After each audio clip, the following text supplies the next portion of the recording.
जय हिंद मेरे प्यारे दोस्तों। बीएसएससी सीजीएल 4 2026 की श्रृंखला में आप सभी का स्वागत है। जैसा कि आप जान रहे हैं दोस्तों, प्लेटफॉर्म का वॉल्यूम 2 चल रहा है जिसका कैच शीट नंबर 13 है। टोटल 150 क्वेश्चन का सॉल्यूशन है दोस्तों। क्वेश्चन का लेवल बहुत ही अच्छा है, इसलिए इसको जो है जरूर देखिएगा। और इस बार दोस्तों सिलेक्शन लेना है, सिलेक्शन लेकर दिखाना है, ठीक है। जिंदगी से डरना नहीं है कि क्या होगा क्या नहीं होगा, जो होना रहेगा वही होगा, ठीक है। इसलिए अपने तरफ से खूब मेहनत कीजिए जितना संभव हो। कहते हैं दोस्तों, क्यों डरे कि जिंदगी में क्या होगा, क्यों डरे कि जिंदगी में क्या होगा, कुछ नहीं होगा तो तजुर्बा होगा, ठीक है। तो एकदम हिम्मत लगाना है और इस बार निकालना है, हो या ना हो। अगर कुछ नहीं हुआ तो तजुर्बा जरूर होगा कि कैसे इसको हम इस बार किए तो अगला बार कैसे निकालना है। तो इसलिए जोर लगाना है, हिम्मत लगाना है और मेरे साथ बने रहना है। एक बार आप इस चैनल से जुड़िए दोस्तों, देखिए रिजल्ट तो आपको होकर ही रहेगा, ठीक है। इसलिए आप एक बार इस चैनल से जरूर जुड़िए और जितना सेट डालते हैं दोस्तों टोटल को आप देखिए, देखिए रिजल्ट नहीं कैसे होगा, हर हाल में वो होकर रहेगा, ठीक है। और जिनका भी एग्जाम इंटर लेवल का है दोस्तों वो भी देखिएगा, ऐसा नहीं कि केवल सीजीएल 4 के लिए, इंटर लेवल है वो भी देखिएगा, ठीक है। जीके में कोई खास अंतर इसमें नहीं रहता है। टोटल 150 क्वेश्चन का सोल्यूशन दोस्तों। इसका फुल सेट का पीडीएफ के लिए हमारे टेलीग्राम चैनल एबीसीबी सुमन के साथ जरूर जुड़े, ठीक है। या फिर व्हाट्सएप कम्युनिटी दिया हुआ लिंक है दोस्तों डिस्क्रिप्शन में, वहां से भी आप व्हाट्सएप कम्युनिटी से जुड़ सकते हैं। सबसे पहले पीडीएफ व्हाट्सएप कम्युनिटी पर ही मिलता है। तो इस सेट में दोस्तों पहले हम लोग चलते हैं जीके की ओर। जब जीके समाप्त हो जाएगा उसके बाद जो है मैथ रीजनिंग की ओर चलते हैं। तो आइए दोस्तों हम लोग चलते हैं सेट नंबर 13 की ओर, मेरे साथ बने रहिएगा। क्वेश्चन नंबर 1 से जो है जीके है, ठीक है। वीर कुमरसी से आजमगढ़ किला वापस लेने के लिए निम्नलिखित में किस सैन्य अधिकारी ने कुमरसी पर आक्रमण किया था? राइट आंसर होगा एडवर्ड लुगार्ड, एडवर्ड लुगार्ड। देखिए दोस्तों, अतरौलिया का युद्ध, अतरौलिया ऐसे एक मैदान का नाम है दोस्तों। तो अतरौलिया का युद्ध हुआ था 1858 में। इस युद्ध में कुंवर सिंह ने जीत करके जो है आजमगढ़ किला पर अपना अधिकार जमा लिया था, ठीक है। इसी आजमगढ़ किला को वापस लेने के लिए जो है उस समय गवर्नर जनरल था लॉर्ड कैनिंग। कौन था दोस्तों? Lord Canning. मतलब इन्होंने जो है आदेश दिया था कि इस किला को जो वापस लिया जाए, ठीक है। तो उस समय जो है सेना का नेतृत्व कर रहे थे एडवर्ड लुगार्ड। इसी के नेतृत्व में जो है आजमगढ़ किला पर जो है पुनः आक्रमण कर दिया था, ठीक है। क्वेश्चन नंबर बढ़ते हैं 2 की ओर।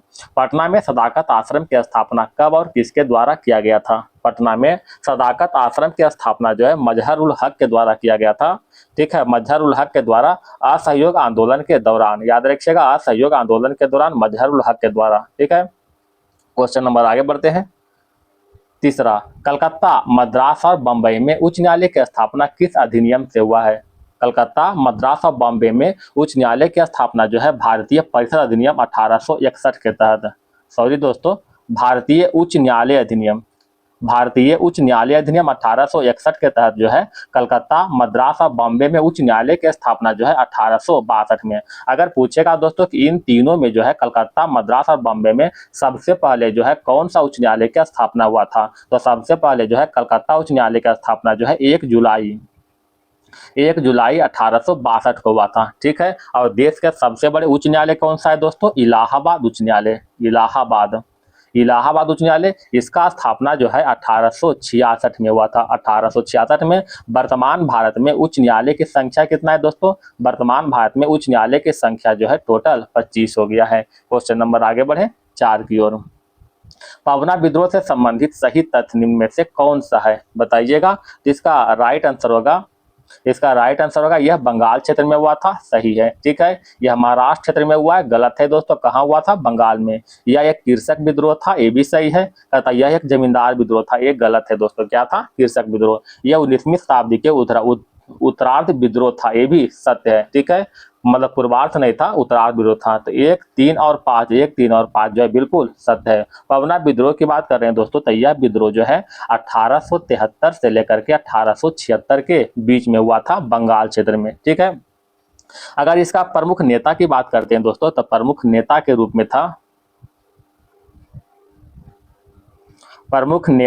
में था दोस्तों, कौन था? एक ईशान चंद्र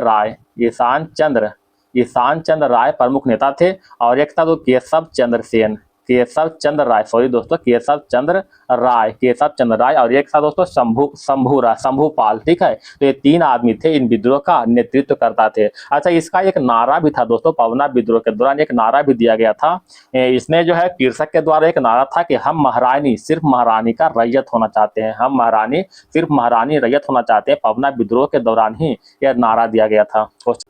क्वेश्चन नंबर 5, निम्नलिखित में कौन सा सही तथ्य है? सही तथ्य को चुनना है। कहता कांग्रेस के लाहौर अधिवेशन 1929 में पूर्ण स्वराज का प्रस्ताव पारित हुआ था, ये बिल्कुल सत्य है। मुस्लिम लीग के लाहौर अधिवेशन 1940 में पृथक पाकिस्तान मांग पारित हुआ था, ये भी सत्य है। अतः दोनों के दोनों कथन सत्य है, ऑप्शन नंबर सी। अच्छा, कांग्रेस के लाहौर अधिवेशन 1929 की बात करते हैं दोस्तों, तो इस अधिवेशन की अध्यक्षता जवाहरलाल नेहरू ने किया था, जवाहरलाल नेहरू ने किया था। और इसी अधिवेशन में जो है, इसी अधिवेशन में सविनय अवज्ञा आंदोलन का जो है शुरुआत हुआ था। ठीक है, शुरुआत की घोषणा हुआ था। इसका जो है शुरुआत कब हुआ था दोस्तों? 1930 में इसका शुरुआत हुआ था, तब घोषणा हुआ था लाहौर अधिवेशन 1929 में। अच्छा, मुस्लिम लीग के लाहौर अधिवेशन 1940 के अध्यक्षता की बात करते हैं दोस्तों, तो मोहम्मद अली जिन्ना जो है मुस्लिम लीग के लाहौर अधिवेशन 1940 का जो है इसमें अध्यक्षता किया था। इसी अधिवेशन में 23 मार्च 1940 को पाकिस्तान प्रस्ताव औपचारिक रूप से पारित कर दिया गया था। क्वेश्चन नंबर आगे बढ़ते हैं दोस्तों 6 की ओर। निम्नलिखित में सुमेलित करते हैं, सुमेलित करना है। भारत में सिविल सेवा का जनक, तो भारत में सिविल सेवा का जनक लॉर्ड कॉर्नवालिस है। ठीक है, लॉर्ड कॉर्नवालिस है। भारतीय प्रेस का मुक्तिदाता लॉर्ड मेटाकॉप। आर्थिक विकेंद्रीकरण की शुरुआत लॉर्ड मेयो के समय में। भारतीय रियासत में हस्तक्षेप की नीति जो है जॉर्ज बार्लो के समय में हुआ था। ठीक है, जॉर्ज बार्लो के समय में। क्वेश्चन नंबर, अच्छा, इसका राइट आंसर होगा दोस्तों option number A. Question number 7 की ओर चलते हैं। भारतीय संविधान के तीसरी अनुसूची में निम्नलिखित में क्या शामिल है? तो भारतीय संविधान के तीसरी अनुसूची में शपथ या प्रतिज्ञान के बारे में वर्णन किया गया है। भारत के संविधान में जो है टोटल 12 अनुसूची का प्रावधान किया गया है, टोटल 12 अनुसूची का। जरा देखते हैं दोस्तों सभी अनुसूची के बारे में थोड़ा सा जानकारी प्राप्त करते हैं। अगर हम प्रथम अनुसूची की बात करते हैं दोस्तों, फर्स्ट अनुसूची में, तो इसमें क्या गया? इसमें जो है भारत के संघ और राज्य क्षेत्र के बारे में वर्णन किया गया, भारत के संघ और राज्य क्षेत्र के बारे में वर्णन किया गया है। अगर दूसरी अनुसूची की बात करते हैं दोस्तों, तो इसमें जो है वेतन और भत्ता के बारे में जानकारी दिया गया है। तीसरी अनुसूची की बात करते हैं दोस्तों, जो कि दिया हुआ शपथ या प्रतिज्ञान के बारे में चर्चा किया है। ठीक है, अगर हम चौथी अनुसूची की बात करते हैं दोस्तों, चौथी अनुसूची में क्या है? तो फोर्थ अनुसूची में राज्यसभा के सीटों के आवंटन के बारे में, राज्यसभा के सीटों का आवंटन के बारे में बताया गया है। तो ठीक है, राज्यसभा के सीटों के आवंटन के बारे में बताया गया है। अगर हम पांचवी अनुसूची की बात करते हैं दोस्तों, पांचवी अनुसूची, तो इसमें जो है अनुसूचित क्षेत्र और अनुसूचित जनजाति के प्रशासन और अनुसूचित यानी एसटी होगा दोस्तों, अनुसूचित जनजाति के प्रशासन और नियंत्रण के बारे में प्रावधान किया गया है। अगर हम छठी अनुसूची की बात करते हैं दोस्तों, तो इसमें कुछ फिक्स स्टेट दिया गया है, जैसे में असम, मेघालय, त्रिपुरा और मिजोरम राज्यों के जनजातीय क्षेत्र में प्रशासन से संबंधित प्रावधान किया गया है छठी अनुसूची में। ठीक है, अगर हम सातवीं अनुसूची की बात करते हैं दोस्तों, तो सातवीं अनुसूची में क्या है बताइएगा? तो सातवीं अनुसूची के अंतर्गत जो है 3 सूची में बांटा गया है। ये 3 सूची कौन है दोस्तों? एक संघ सूची हो जाएगा, एक राज्य सूची हो जाएगा, और एक क्या है दोस्तों? समावर्ती सूची का जो है प्रावधान किया गया है। ठीक है, 8वीं अनुसूची की बात करते हैं दोस्तों, तो 8वीं अनुसूची में क्या है बताइएगा? इसमें जो है 22 भाषा का प्रावधान किया गया है, 22 भाषा का प्रावधान। 9वीं अनुसूची की बात करते हैं दोस्तों, तो भूमि सुधार के बारे में वर्णन किया गया है। ठीक है, 9वीं अनुसूची। अगर 10वीं अनुसूची की बात करते हैं दोस्तों, तो इसमें जो है दल बदल का प्रावधान किया गया है, दल बदल के बारे में प्रावधान किया गया है। 11वीं अनुसूची की बात करते हैं दोस्तों, तो इसमें जो है पंचायती राज संबंधी प्रावधान किया गया है, पंचायती राज संबंधी प्रावधान किया गया, जिसमें कि 29 विषय को शामिल किया गया है। अगर 12वीं अनुसूची की बात करते हैं दोस्तों, तो इसमें जो है नगर पालिका संबंधित प्रावधान किया गया है, इसमें जो है 18 विषय को सम्मिलित किया गया है। तो टोटल आपको 12 के 12 अनुसूची के बारे में बता दिए दोस्तों। एक बार फिर से पढ़ देते हैं दोस्तों। प्रथम अनुसूची में संघ और राज्य क्षेत्र के बारे में बताया गया है। दूसरी अनुसूची में वेतन और भत्ता के बारे में।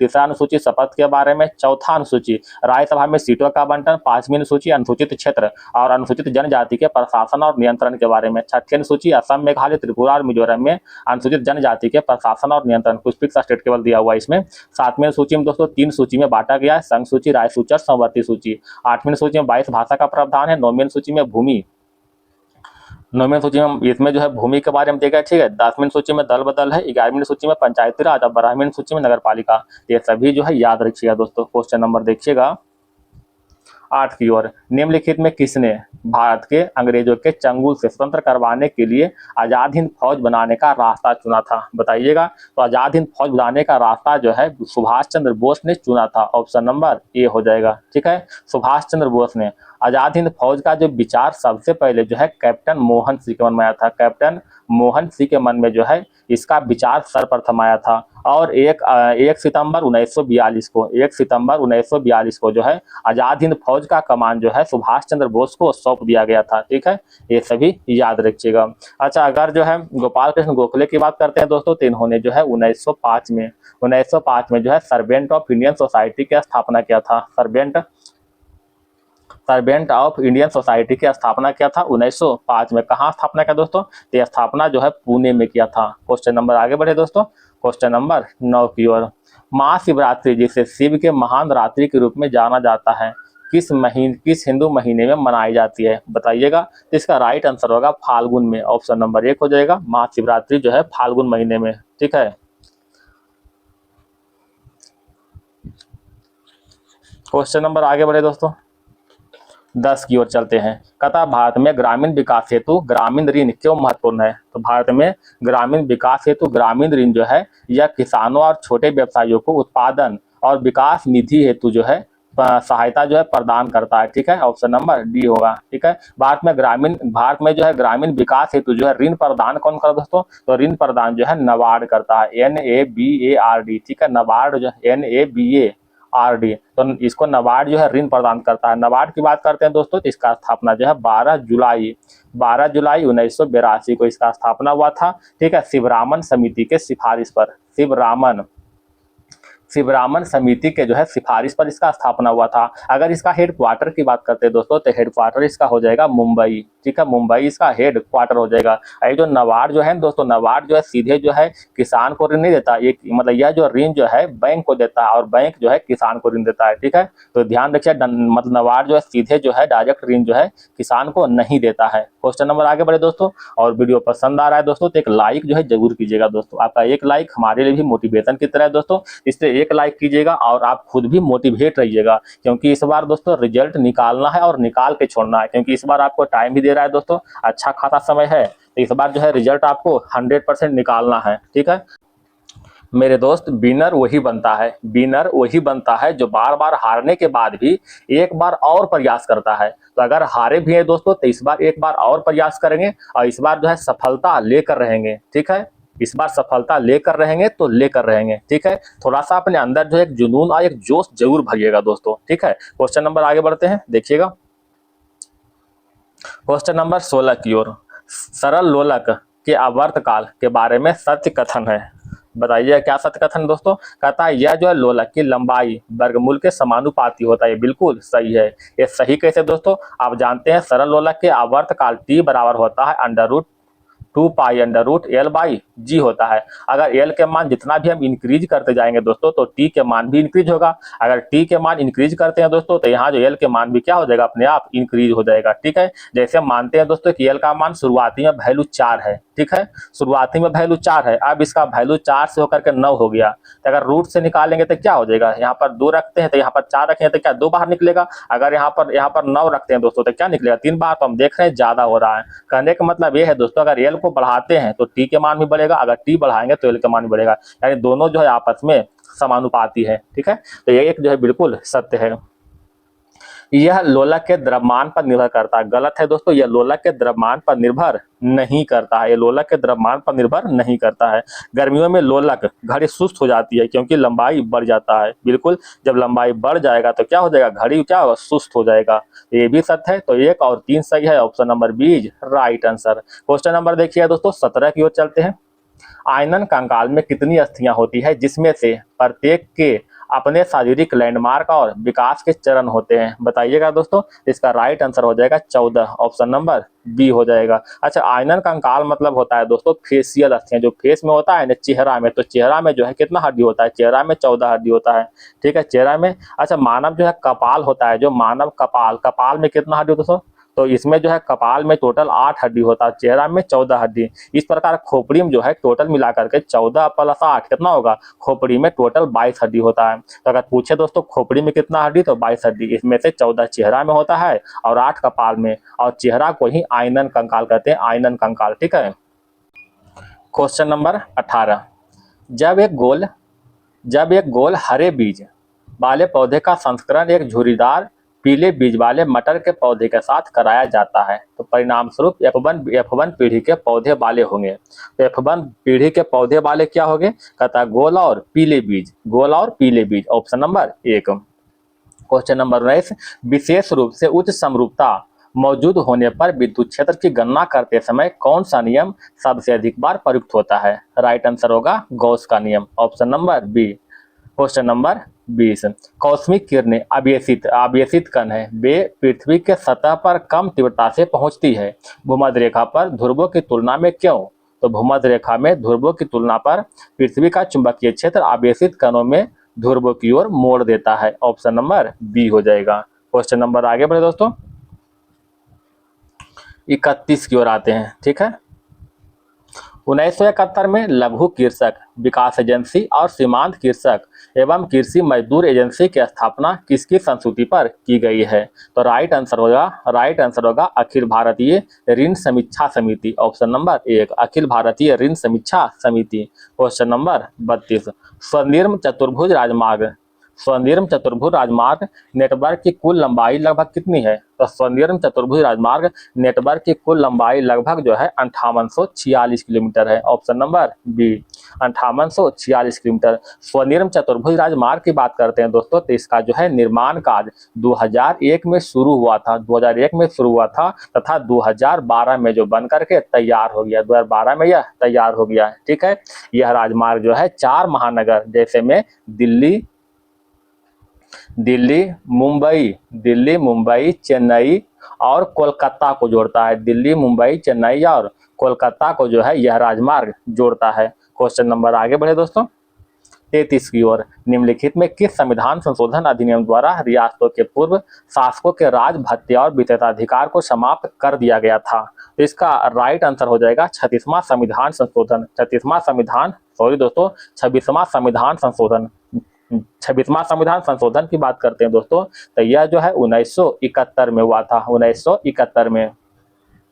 इस संविधान संशोधन के तहत जो है इस संविधान संशोधन के तहत जो है पूर्वभूत रियासतों के शासकों की मान्यता और उसको दी जाने वाली प्रीवी पर्स को समाप्त कर दिया गया था तथा इसके संबंधित जो है 2 अनुच्छेद 291 और अनुच्छेद 362 को समाप्त कर दिया गया है और इसको जो है अनुच्छेद 360 के क को जोड़ दिया गया है, यानी अनुच्छेद 391 और 362 को समाप्त कर दिया गया है और 360 के क को जोड़ दिया गया। पहले जो रियासत था दोस्तों, जब सरदार वल्लभ भाई पटेल ने जब एक करने के लिए हुआ था कि हम सभी पूरे देश को एक करेंगे, तो रियासतों कुछ मांग था, ठीक है, जिसे प्रीवी पर्स के रूप में कहते हैं। तो उसको जो है सालाना जो है कुछ खर्च लाख रुपया 5 लाख है इस तरह से जो है दिया जाता था। ठीक है, अनुच्छेद 291 और 362 के तहत अब इसको जो है समाप्त कर दिया गया है। कहा गया कि अब मतलब कि उन सभी को जो है कुछ नहीं मिलेगा और इसको हटा करके जो है अनुच्छेद 360 के क को जोड़ दिया गया है। ठीक है। अगर हम 36वां संविधान संशोधन की बात कर रहे हैं दोस्तों, तो यह जो है 1975 में हुआ था और इसके तहत जो है सिक्किम को इसके तहत सिक्किम को जो है पूर्ण राज्य का दर्जा दिया गया था। 44वां संविधान संशोधन जो कि 1978 में हुआ था, इसके तहत जो है संपत्ति के अधिकार को मौलिक अधिकार से हटा करके विधिक अधिकार में डाल दिया गया है। 42वां संविधान संशोधन जो कि 1976 में हुआ था, इसके तहत जो है 10 मौलिक कर्तव्य को जोड़ा गया है। ठीक है, 10 मौलिक कर्तव्य को जोड़ा गया है तथा इसे मिनी संविधान यानी मिनी कॉन्स्टिट्यूशन के नाम से भी जाने जाते हैं। इसका राइट आंसर क्या होगा दोस्तों? ऑप्शन नंबर बी हो जाएगा। क्वेश्चन नंबर 34 की ओर आते हैं दोस्तों। वैदिक काल में आर्य व्यवस्था मुख्यतः खाली स्थान का एक संयोजन था। तो आर्य व्यवस्था जो मुख्यतः जो है कृषि और पशुपालन का एक संयोजन था। वैदिक काल की बात कर रहे हैं दोस्तों, तो यहाँ जो है मुख्य रूप से मतलब गाय को जो है मुख्य रूप से एक विनिमय के साधन के रूप में मानते थे। ठीक है, गाय को पवित्र पशु के रूप में मानते थे ऋग वैदिक काल में। यानी कहने का मतलब जैसे आज का जो रुपया चलता है दोस्तों, जिसके पास जितना रुपया उतना धनवान होता है, उसी तरह पहले जो है ऋग वैदिक काल में जो है जिसके पास जितना गाय, ठीक है, वो सबसे अधिक धनवान। यानी गाय को जो है रुपया के बराबर आजकल के मतलब समझ रहे थे उस समय। ठीक है, क्वेश्चन नंबर आगे बढ़ते हैं दोस्तों। तो जीवन यापन चाहे जो कुछ है, ये मतलब इसका पूरा अर्थव्यवस्था जो है उस समय कृषि और पशुपालन पर ही निर्भर था। क्वेश्चन नंबर देखिएगा 35 की ओर। निम्नलिखित में कौन सा राज्य में मंत्रिपरिषद का भाग नहीं है? कौन सा राज्य में मंत्रिपरिषद का भाग नहीं है? तो राइट आंसर हो जाएगा राज्यपाल, ऑप्शन नंबर बी। अच्छा, राज्यपाल का प्रावधान जो है, राज्यपाल यानी राज्य का एक राज्यपाल होगा अनुच्छेद 153 के तहत। राज्य का एक राज्यपाल होगा अनुच्छेद 153 के तहत। बताइएगा दोस्तों, अनुच्छेद 174, अनुच्छेद 174, अनुच्छेद 163 और अनुच्छेद 164, ये 3 के बारे में आप बताइएगा। 153 तो बताएं दोस्तों कि राज्य का एक राज्यपाल होगा। अनुच्छेद 163 की बात करें दोस्तों, तो इसमें जो है राज्य का मंत्रिपरिषद का उल्लेख किया गया है। राज्य के मंत्रिपरिषद का उल्लेख किया गया है। अनुच्छेद 164 की बात करते हैं दोस्तों, तो 164 में क्या है? मंत्रियों को जो है वेतन भत्ते का प्रावधान किया गया है। मंत्री का वेतन भत्ते का प्रावधान किया गया है। अगर अनुच्छेद 174 की बात करते हैं दोस्तों, तो इसके अंतर्गत मुख्यमंत्री के अनुरोध पर राज्यपाल द्वारा मंत्रिपरिषद को भंग कर सकता है। क्वेश्चन नंबर आगे बढ़े दोस्तों 136 की ओर। किस मामले में सर्वोच्च न्यायालय ने उत्तरात्मक याचिका की अवधारणा पेश की? राइट आंसर होगा रूपा अशोक हुर्रा बनाम अशोक हुर्रा और अन्य, ऑप्शन नंबर डी हो जाएगा। Question number 37। भारत में स्थित तूतीकोरन बंदरगाह कहाँ स्थित है? तो तूतीकोरन बंदरगाह जो है तमिलनाडु में स्थित है, ऑप्शन नंबर सी हो जाएगा। तूतीकोरन बंदरगाह की बात करते हैं दोस्तों, तो इसका नाम बदलकर जो है BO चिदम्बरम बंदरगाह कर दिया है। BO चिदम्बरनार बंदरगाह कर दिया गया। ठीक है, बंदरगाह कर दिया गया है। ठीक है, तो याद रखिएगा तूतीकोरन बंदरगाह के नाम बदलकर जो है BO चिदम्बरनार बंदरगाह के रूप में कर दिया गया है। अच्छा, आंध्र प्रदेश में दोस्तों, तो आंध्र प्रदेश में हो जाएगा विशाखापत्तनम बंदरगाह। विशाखापत्तनम बंदरगाह हो जाएगा। ठीक है, गुजरात की बात करते हैं दोस्तों, तो गुजरात में हो जाएगा मुंद्रा बंदरगाह। गुजरात में हो जाएगा मुंद्रा बंदरगाह। ठीक है, कुछ अन्य बंदरगाह की बात करते हैं दोस्तों, जैसे में एन्नौर बंदरगाह। एन्नौर बंदरगाह कहाँ है? एन्नौर बंदरगाह हो जाएगा तमिलनाडु में, जो कि तमिलनाडु में स्थित है एन्नौर बंदरगाह। ठीक है, मोरमुगाओ बंदरगाह कहाँ है दोस्तों? गोवा में स्थित है। मोरमुगाओ बंदरगाह गोवा में है। कोचीन बंदरगाह कहाँ है दोस्तों? कोचीन बंदरगाह जो है केरल में है। और पारादीप बंदरगाह कहाँ है दोस्तों? ओडिशा में स्थित है। पारादीप बंदरगाह ओडिशा में स्थित है।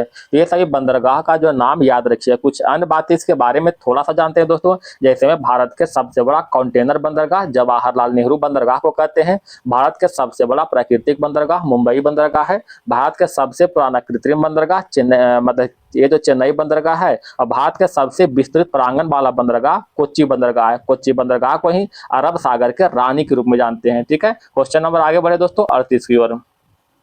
भारतीय संविधान में मौलिक अधिकार किस देश से लिया गया है? तो मौलिक अधिकार जो है अमेरिका के संविधान से लिया गया है। मौलिक अधिकार अमेरिका के संविधान से लिया गया है। अमेरिका के संविधान से और भी कुछ लिया गया है दोस्तों, जैसे में स्वतंत्र न्यायपालिका। एक सेकंड दोस्तों, स्वतंत्र न्यायपालिका और क्या है दोस्तों? उपराष्ट्रपति का पद अमेरिका से लिया गया है। राष्ट्रपति पर जो है महाभियोग महाभियोग अमेरिका से ही लिया गया है, ठीक है। न्यायिक पुनर्वलोकन ये सभी जो है अमेरिका से लिया गया है। अगर हम रूस की बात करते हैं दोस्तों, तो रूस से क्या लिया गया है बताइएगा। रूस से लिया गया है मौलिक कर्तव्य, मौलिक कर्तव्य, मौलिक कर्तव्य और प्रस्तावना में न्यायिक आदर्श, प्रस्तावना में न्यायिक आदर्श रूस के संविधान से लिया गया है। अच्छा, ब्रिटेन की बात करते हैं दोस्तों, तो ब्रिटेन के संविधान से, ब्रिटेन के संविधान से विधि का शासन, विधि का शासन, विधि का शासन, संसदीय शासन प्रणाली, संसदीय, संसदीय शासन प्रणाली, संसदीय शासन प्रणाली ये सभी जो है ब्रिटेन के संविधान से लिया गया है। अगर दक्षिण अफ्रीका की बात करते हैं दोस्तों, तो यहाँ से संविधान संशोधन लिया गया है, संविधान संशोधन, संविधान संशोधन दक्षिण अफ्रीका से लिया गया है। क्वेश्चन नंबर आगे बढ़े 39 की ओर। वाल्मीकि आश्रम बिहार किस जिले में अवस्थित है? तो वाल्मीकि आश्रम बिहार जो है पश्चिमी चंपारण जिले में स्थित है। क्वेश्चन नंबर 40, भाखड़ा नांगल बांध का संबंध है। भाखड़ा नांगल बांध जो है सतलज नदी पर अवस्थित है, ऑप्शन नंबर सी हो जाएगा। इस बांध का निर्माण जो है 1963 में हुआ था। इस बांध का निर्माण जो है 1963 में हुआ था, ठीक है। यह विश्व के सबसे ऊंचे गुरुत्वीय बांध है। क्या है दोस्तों? विश्व के सबसे ऊंचे गुरुत्वीय बांध है। क्वेश्चन नंबर आगे बढ़ते हैं 46 की ओर। ब्लैक बॉक्स का आविष्कार कौन, ब्लैक बॉक्स का आविष्कारक कौन था? तो ब्लैक बॉक्स का आविष्कारक डेविड बोरेन था, ऑप्शन नंबर ए हो जाएगा, डेविड बोरेन। ब्लैक बॉक्स की बात करते हैं दोस्तों, तो इसका आविष्कारक डेविड बोरेन, जो कि 1950 के दशक में जो है आविष्कार किया था, और यह जो है ऑस्ट्रेलिया के वैज्ञानिक है। इसका मुख्य कार्य क्या है दोस्तों? तो इसका मुख्य कार्य है जब विमान दुर्घटना होता है तो उसको जो है पता लगाने के लिए ब्लैक बॉक्स में जो है, जो कॉकपिट में जो आवाज होता है दोस्तों, जो मतलब बोलता है पायलट, तो वो सभी आवाज जो है रिकॉर्ड होता है ब्लैक बॉक्स के माध्यम से। और यह एक कठोर, यह एक सबसे कठोर जो है धातु का बना होता है, जो आग में भी जो है बहुत देर के बाद यानी बहुत ही हीट को जो है अब्जॉर्ब कर लेता है, यानी पिघलता नहीं है, ठीक है। अच्छा, इसमें क्वेश्चन पूछता है दोस्तों, ब्लैक बॉक्स का रंग कैसा होता है? तो ऐसा नहीं ब्लैक है तो ब्लैक मैंने काला मत कीजिएगा दोस्तों, ठीक है। तो ब्लैक बॉक्स का रंग जो होता है नारंगी रंग का होता है। नारंगी क्यों होता है दोस्तों? क्योंकि जब जलता है दोस्तों तो इसे खोजने में आसानी होता है। नारंगी रंग जो होता है दोस्तों, खोजने में क्या होता है? आसानी होता है, ठीक है। उस जब मलबे में अगर काला रहा तो भाई जल गया तो वहां भी काला और भी काला, तो काला काला मिल जाएगा दोस्तों, यानी मिलेगा नहीं, ठीक है। तो किस कारण से जहाज का दुर्घटना हुआ है पता नहीं चल पाएगा, तो इसीलिए जो है इसका रंग जो है नारंगी रखा गया है, ठीक है। क्वेश्चन नंबर आगे बढ़ते हैं दोस्तों 47 की ओर। पानी की एक बाल्टी को ऊर्ध्वाधर वृत्त में घुमाया जाता है, उच्चतम बिंदु पर पानी नहीं गिरता है यदि, यदि बाल्टी का weight under root G R के बराबर या अधिक हो, ऑप्शन नंबर बी हो जाएगा। ऊर्ध्वाधर वृत्त में गति करते समय उच्चतम बिंदु पर पानी को गिरने से रोकने के लिए आवश्यक है कि अपकेंद्रण बल यानी सेंट्रीफ्यूगल फोर्स पानी के भार को संतुलित करे। अगर संतुलित हो जाएगा तो इसका मतलब पानी नहीं गिरेगा, अगर वहां पर असंतुलित रहा तो पानी जो है गिर जाएगा, ठीक है। क्वेश्चन नंबर देखिएगा दोस्तों 48 की ओर चलते हैं। एक व्यक्ति 60 किलोमीटर प्रति घंटा की चाल से उत्तर की ओर चल रहा है, उसे हवा पूरब से आती हुई प्रतीत होती है। वास्तविक हवा की दिशा क्या हो सकती है? वास्तविक हवा की दिशा क्या हो सकती है? तो हवा की दिशा जो है दक्षिण से पूरब की ओर, ऑप्शन नंबर सी हो जाएगा। क्वेश्चन नंबर 49, नेफ्रॉन के किस भाग में जल का पुनर्अवशोषण न्यूनतम या फिर लगभग नगण्य होता है? बताइएगा दोस्तों। इसका राइट आंसर हो जाएगा हेनले, इसका राइट आंसर होगा हेनले लूप आरोही भुजा, हेनले लूप आरोही भुजा, option number C. Question number देखिए दोस्तों 50 की ओर। किस प्रकार की जलवायु वनस्पति टैगा प्राकृतिक क्षेत्र की विशेषता है? इसका राइट आंसर होगा दोस्तों, इसका राइट आंसर होगा शीत जलवायु शंकुधारी, शीत जलवायु शंकु बिरछी वन, शीत जलवायु शंकु बिरछी वन, ऑप्शन नंबर 1 हो जाएगा। क्वेश्चन नंबर आगे बढ़ते हैं दोस्तों। क्वेश्चन नंबर 61, किस वर्ष यूएसए एक स्वतंत्र देश के रूप में अपने आप को घोषित किया था? राइट आंसर होगा 1776 में। 4 जुलाई 1776 को, 4 जुलाई 1776 को जो है फिलाडेल्फिया घोषणा के द्वारा अमेरिका ने स्वतंत्रता की घोषणा किया था। यह घोषणा पत्र जो है 1776 में थॉमस जेफरसन के द्वारा तैयार किया गया था। थॉमस जेफरसन, थॉमस जेफरसन के द्वारा जो है तैयार किया गया था। और यह जो घोषणा हुआ था दोस्तों, यह स्वतंत्रता की घोषणा हुआ था, पूछता है दोस्तों किस संधि के तहत हुआ था, तो याद रखिएगा पेरिस के संधि के तहत। पेरिस के संधि के तहत जो है यह स्वतंत्रता मिला था। अमेरिका स्वतंत्रता संग्राम का नायक कौन है दोस्तों? अमेरिका स्वतंत्रता संग्राम के नायक कौन था? तो George Washington, George Washington.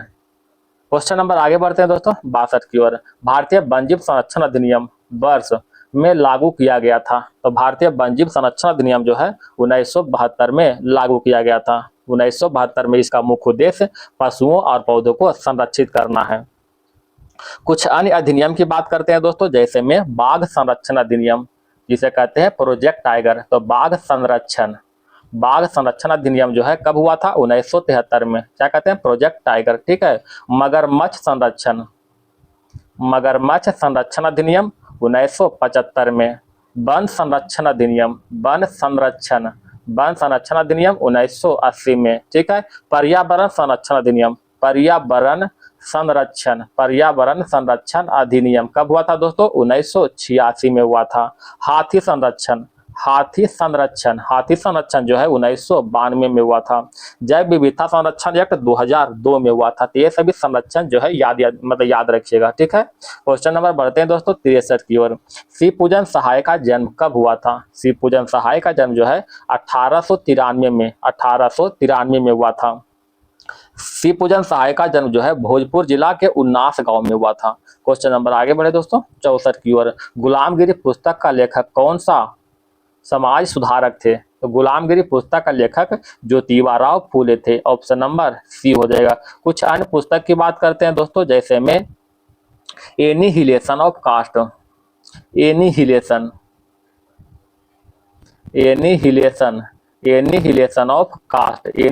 Of caste का लेखक कौन है दोस्तों? डॉक्टर भीमराव अंबेडकर है। तोहफात उल मुवाहिदीन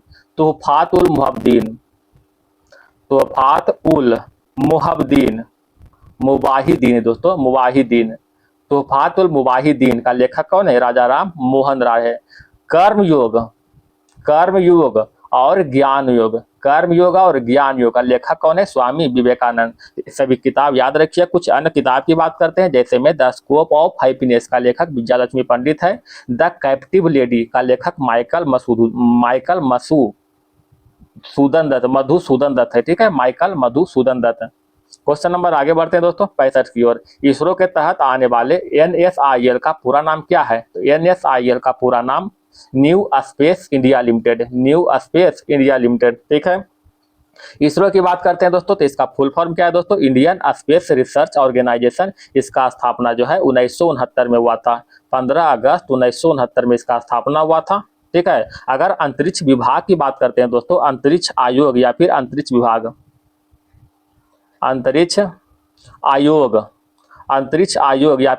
विभाग की स्थापना 1972 में हुआ था। क्वेश्चन नंबर बढ़ते हैं 66 की ओर। भारतीय प्रथा के अनुसार निम्नलिखित में कौन सा केंद्रीय मंत्रिपरिषद में मंत्री पदों का सही अवरोही क्रम है? तो मंत्रिपरिषद में मंत्री पदों का सही अवरोही क्रम के रूप में कैबिनेट मंत्री हो जाएगा, कैबिनेट मंत्री, राज्य मंत्री और उप मंत्री। ऑप्शन नंबर ए हो जाएगा। कैबिनेट मंत्री, राज्य मंत्री और उप मंत्री। Question number 71। 1991 के बाद सुधारों में विनिवेश शब्द क्या अर्थ होता है? तो विनिवेश शब्द का अर्थ होता है दोस्तों, सार्वजनिक क्षेत्र की कंपनी में सरकार की शेयर की बिक्री। ऑप्शन नंबर डी हो जाएगा। Question number 68। 11वीं से 18वीं शताब्दी तक मध्यकालीन भारत में किस प्रकार के साहित्य प्रमुख था? तो इसका राइट आंसर क्या होगा दोस्तों? इसका राइट आंसर हो जाएगा भक्ति कविता। ऑप्शन नंबर ए हो जाएगा, भक्ति कविता। भक्ति आंदोलन का विकास किसने किया है दोस्तों? भक्ति आंदोलन का विकास जो है 12 अलवार और 63 नैनार संतों ने किया था। इसमें एक क्वेश्चन पूछता है दोस्तों कि भक्ति आंदोलन को दक्षिण भारत से उत्तर भारत किसने लाया था? तो रामानंद के द्वारा जो है भक्ति आंदोलन को दक्षिण भारत से उत्तर भारत की ओर लाया था। Question number 69। भंवर क्षेत्र विशाल मैदान के लिए के किस भाग में स्थित है? भाबर क्षेत्र जो है विशाल मैदान के किस भाग में स्थित है? तो इसका राइट आंसर होगा दोस्तों हिमालय के गिरिपद या फिर आसन भाग में, हिमालय के गिरिपद या फिर आसन भाग में। क्वेश्चन नंबर 70, भारतीय संविधान के संस्थागत ढांचे पर किस ब्रिटिश कानून का सबसे बड़ा प्रभाव था? तो इसका राइट आंसर होगा भारत सरकार अधिनियम 1935। ऑप्शन नंबर 1 हो जाएगा भारत सरकार अधिनियम 1935। भारत सरकार अधिनियम 1935 के तहत ही पहली बार जो है संघात्मक सरकार की स्थापना हुआ था। संघात्मक सरकार की स्थापना हुआ था 1935 के अधिनियम से। इसी अधिनियम के द्वारा जो है केंद्र में द्वैध शासन की शुरुआत हुआ था। द्वैध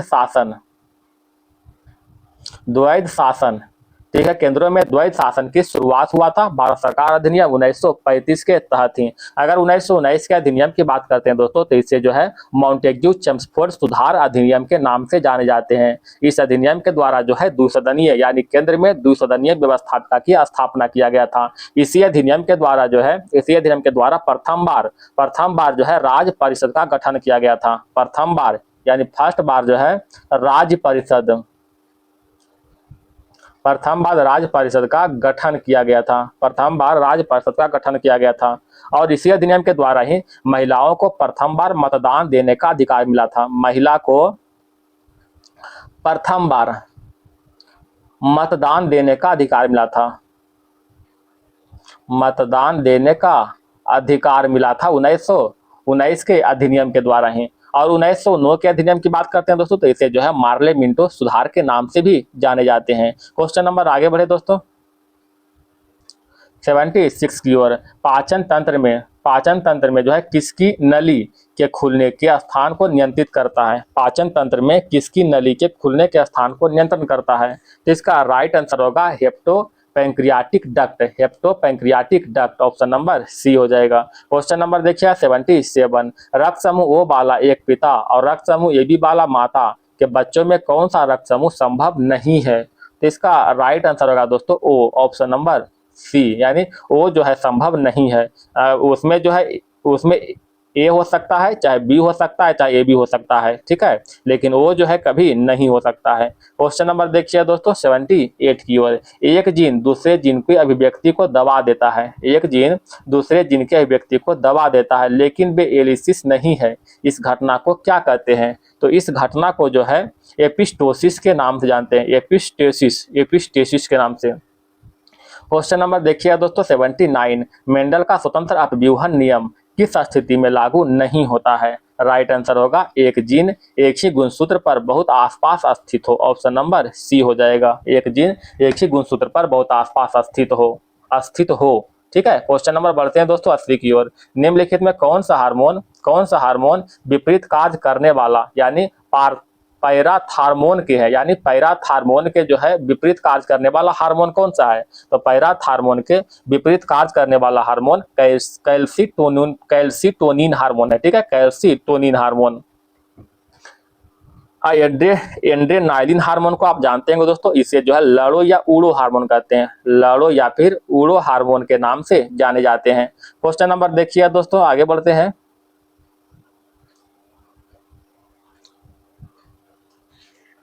91 की ओर आते हैं दोस्तों। कहता जिला न्यायालय या फिर अधीनस्थ न्यायालय पर नियंत्रण निम्न में से किसके पास है? तो जिला न्यायालय और अधीनस्थ न्यायालय पर नियंत्रण जो है उच्च न्यायालय के पास है। ऑप्शन नंबर 1 हो जाएगा। उच्च न्यायालय के पास जो है इसका प्रावधान जो है संविधान के भाग 6 और अनुच्छेद जो है 233 से लेकर के 237 तक जो इसका प्रावधान किया गया है। क्वेश्चन नंबर 92, निम्नलिखित में किस वर्ष सूचना का अधिकार अधिनियम पारित किया गया था? राइट आंसर होगा 2005 में। सूचना के अधिकार अधिनियम को 12 अक्टूबर 2005 को पारित किया गया था। अच्छा, इस आयोग की बात करते हैं दोस्तों, तो इस आयोग में एक मुख्य सूचना आयुक्त होगा और प्लस में जो है कुछ जो है अन्य सूचना आयुक्त होगा। कहने का मतलब इसमें टोटल जो होता है दोस्तों मेंबर की संख्या 10 से कम होता है, मैक्सिमम 10। निश्चित नहीं है कि 2 होगा कि 4 होगा कि 6 होगा, लेकिन जो है मैक्सिमम 10 तक हो सकता है, जिसमें एक सूचना आयुक्त रहेगा, बाकी जो है जो भी रहेगा उसमें अन्य सूचना आयुक्त होगा। और इस सूचना आयुक्त की नियुक्ति जो है भारत के राष्ट्रपति के द्वारा एक चयन समिति की सिफारिश पर होता है। ठीक है, अगर शिक्षा के अधिकार अधिनियम की बात करते हैं दोस्तों, शिक्षा का अधिकार अधिनियम शिक्षा का अधिकार अधिनियम जो है, जो कि 2009 में पारित हुआ। शिक्षा का अधिकार अधिनियम जो है 2009 में पारित हुआ तथा 2010 से क्या हो गया दोस्तों, लागू हो गया। ठीक है, 2009 में पारित हुआ, 2010 से लागू हो गया। क्वेश्चन नंबर 93 की ओर चलते हैं। सकल नामांकन अनुपात कभी कभी 100% से अधिक क्यों नहीं हो सकता? सकल नामांकन अनुपात कभी कभी 100% से अधिक क्यों नहीं हो सकता? क्योंकि जो है आधिकारिक आयु वर्ग के बाहर के शिक्षार्थियों के नामांकन के कारण ऑप्शन नंबर सी हो जाएगा। क्वेश्चन नंबर 94 देखिएगा। पल्लव शासन में स्थानीय स्वशासी सभाओं द्वारा प्रत्यक्ष रूप से प्रबंधित सबसे लघु प्रशासनीय इकाई कौन सी थी? तो इसका राइट आंसर होगा ऊर, ऑप्शन नंबर बी हो जाएगा। बताइएगा दोस्तों, पल्लवकालीन प्रांत को क्या कहते थे? पल्लवकालीन प्रांत को क्या कहते थे? तो प्रांत को या तो राष्ट्र कहते थे या तो मंडल। ठीक है, पल्लवकालीन प्रांत को राष्ट्र या फिर मंडल के नाम से जानते थे। और ग्रामों के संगठन को जो है किस नाम से जानते थे? बताइएगा। इसको कहते थे मूटक। ठीक है, ग्रामों के संगठन को जो है मूटक के नाम से जानते थे। Question number 95। कोपिली जल विद्युत परियोजना किस भारतीय राज्य में स्थित है?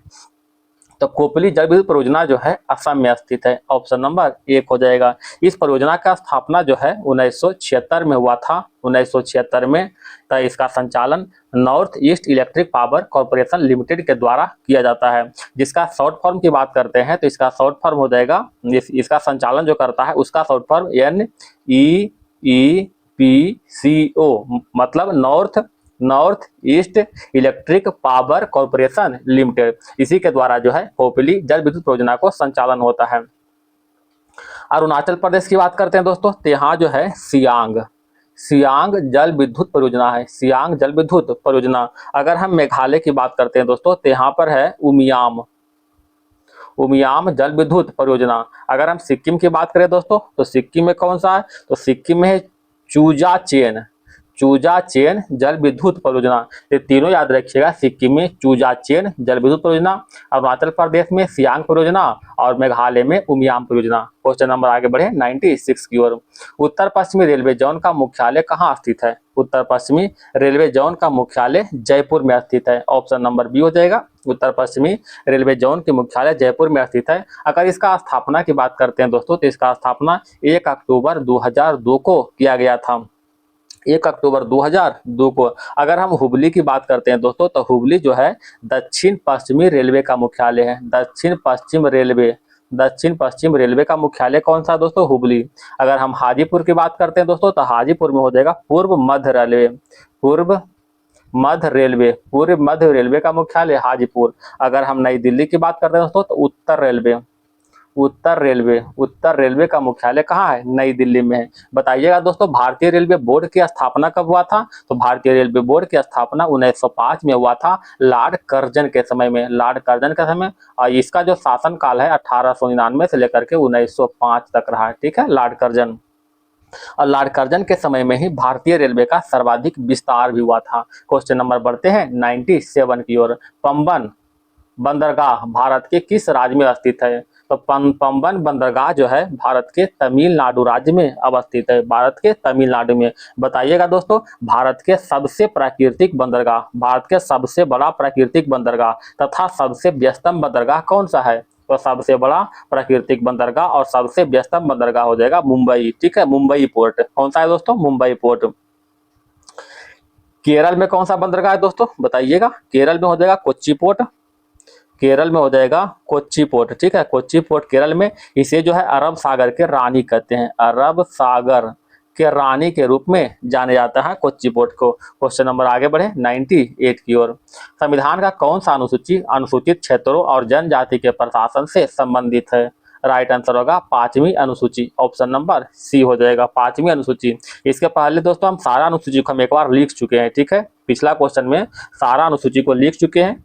ठीक है, तो याद रखिएगा। तो इसमें जो कुछ है लिखते हैं दोस्तों, जैसे में 11वीं अनुसूची का संबंध जो है पंचायती राज से है, पंचायती राज से संबंधित है, जिसको 73वां संविधान संशोधन 1992 के द्वारा जो है मतलब जोड़ा गया था। ठीक है, 6ठी अनुसूची में दोस्तों असम, मेघालय, असम, मेघालय, त्रिपुरा, असम, मेघालय, त्रिपुरा और मिजोरम में जनजातीय क्षेत्र के प्रशासन के बारे में उल्लेख किया गया है। 9वीं अनुसूची का संबंध जो है भूमि सुधार से है, भूमि सुधार से संबंधित है 9वीं अनुसूची। ठीक है, क्वेश्चन नंबर आगे बढ़ते हैं 99 की ओर। निम्नलिखित में किससे 1913 में रिलीज हुई पहली फुल लेंथ वाली भारतीय फीचर फिल्म माना जाता है? तो फुल लेंथ वाली पहली भारतीय फीचर फिल्म राजा हरिश्चंद्र है, ऑप्शन नंबर बी। इसका निर्माण कब हुआ दोस्तों? इसका रिलीज जो है 1913 में हुआ था, 1913 में। इसका निर्माण ढूंढीराज गोविंद फाल्के के द्वारा हुआ था। किसके द्वारा दोस्तों? तो गोविंद फाल्के के द्वारा, गोविंद फाल्के के द्वारा जो है इसका निर्माण किया गया था। अगर हम आलम आरा की बात करते हैं दोस्तों, तो आलम आरा जो है भारत में प्रथम बोलती फिल्म है, भारत में प्रथम बोलती फिल्म, भारत में प्रथम बोलती फिल्म कौन सा है? आलम आरा है। ठीक है, इसका जो है तो इसी में कुछ और बताइएगा दोस्तों। जैसे में भारत के प्रथम कन्नड़ फिल्म कौन है? तो सती सुलोचना है, सती सुलोचना। भारत के प्रथम भोजपुरी भाषा में निर्मित फिल्म कौन सा है? तो गंगा मैया तोहरी पियरी चढ़े वो। एक क्वेश्चन आता है दोस्तों कि भारत में विदेशी के सहयोग से निर्मित फिल्म कौन सा है? तो विदेशी के सहयोग से निर्मित फिल्म का नाम है नल दमयंती, नल दमयंती। यह जो भारत में विदेशी के सहयोग से निर्मित फिल्म है। क्वेश्चन नंबर 100 की ओर आते हैं। निम्नलिखित में कौन सा भारत में स्थापित पहला बायोस्फीयर रिजर्व है? तो भारत में स्थापित पहला बायोस्फीयर रिजर्व नीलगिरी है, ऑप्शन नंबर सी हो जाएगा, नीलगिरी। क्वेश्चन नंबर आगे बढ़ते हैं दोस्तों, 106 की ओर चलते हैं। कहता है प्रकाश संश्लेषण के लाइट रिएक्शन के दौरान इलेक्ट्रॉन की प्रवाह जल से NADP+ की ओर होता है। इस प्रक्रिया में इलेक्ट्रॉन का सही मार्ग क्या है? इस प्रक्रिया में इलेक्ट्रॉन का सही मार्ग PS2 greater than cytochrome greater than PS1 greater than NAD+, option number C हो जाएगा। क्वेश्चन नंबर देखिएगा दोस्तों 107।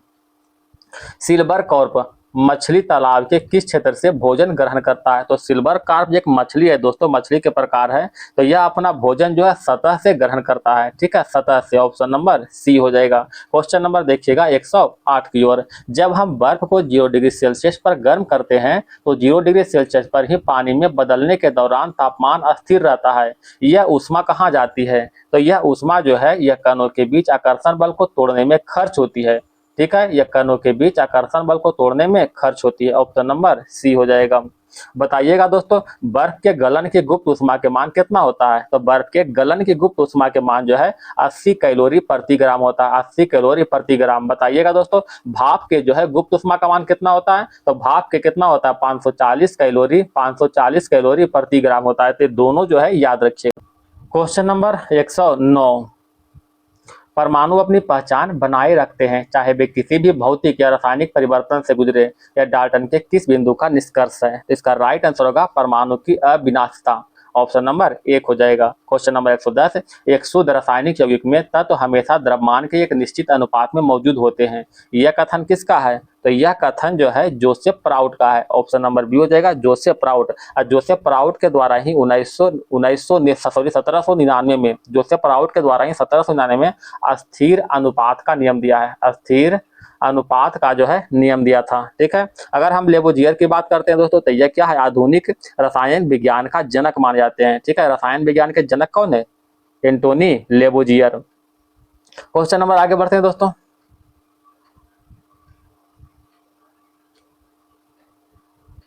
Question number 121। 14 नवंबर 2025 को हिंदी का बाल साहित्य पुरस्कार किसे प्रदान किया गया? तो हिंदी का बाल साहित्य पुरस्कार से जो है सुशील शुक्ला को प्रदान किया गया, ऑप्शन नंबर बी हो जाएगा, सुशील शुक्ला को। Question number 122। भारत सरकार द्वारा किस राज्य के लेप्चा समुदाय के संगीत वाद्य यंत्रों को भौगोलिक संकेतक का GI टैग प्रदान किया गया? राइट आंसर हो जाएगा Sikkim, option number B. Lepcha समुदाय कहाँ के दोस्तों? सिक्किम का है। Question number 123। ब्रिटिश लेखक डेविड स्लेजले को उसकी किस उपन्यास के लिए बुकर पुरस्कार 2025 से सम्मानित किया गया?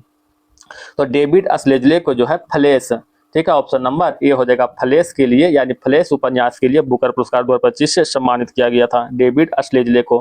क्वेश्चन नंबर 124, 10 नवंबर 2025 को ISSF निशानेबाजी विश्व चैंपियनशिप में पुरुषों के 10 मीटर एयर पिस्टल स्पर्धा में भारतीय खिलाड़ी सम्राट राणा ने कौन सा पदक जीता है? तो सम्राट राणा ने स्वर्ण पदक जीता है। ठीक है, सम्राट राणा ने स्वर्ण पदक जीता है। क्वेश्चन नंबर 125, निम्न में से किस राज्य में राजस्व खुफिया निदेशालय द्वारा ऑपरेशन हाइट कोल्ड्रन चलाया गया है? तो ऑपरेशन हाइट कोल्ड्रन जो है, ऑपरेशन हाइट कोल्ड्रन गुजरात में चलाया गया है। ऑप्शन नंबर 1 हो जाएगा।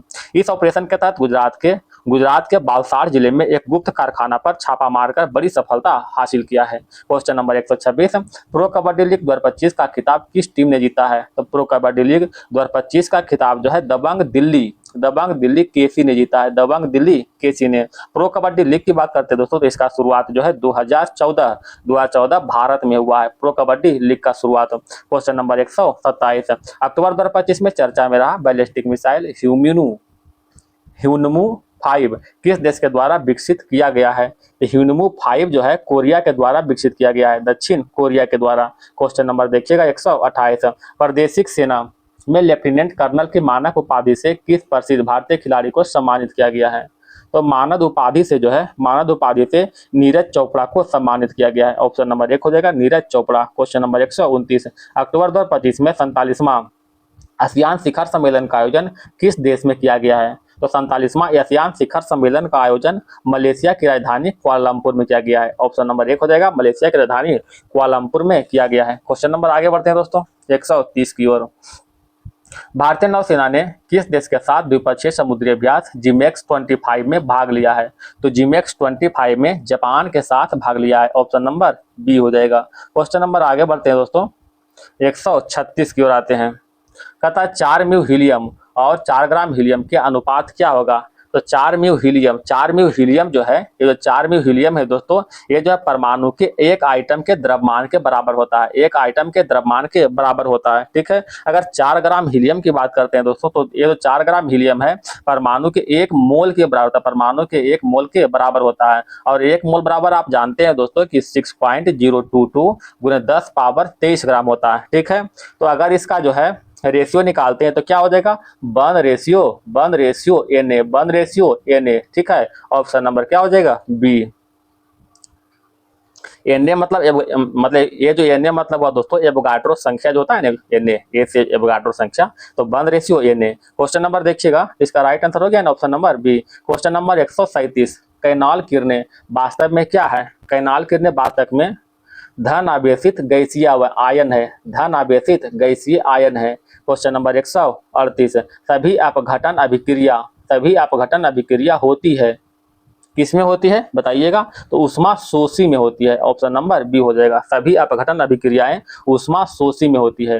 क्वेश्चन नंबर देखिएगा 139, प्रथम मानव जीन थेरेपी का प्रयोग जो है, जो सितंबर 1929 में शुरू हुआ, में किस अपूर्ण के विरुद्ध रेट्रोवायरल वेक्टर का प्रयोग किया गया? राइट आंसर हो जाएगा एडेनोसिन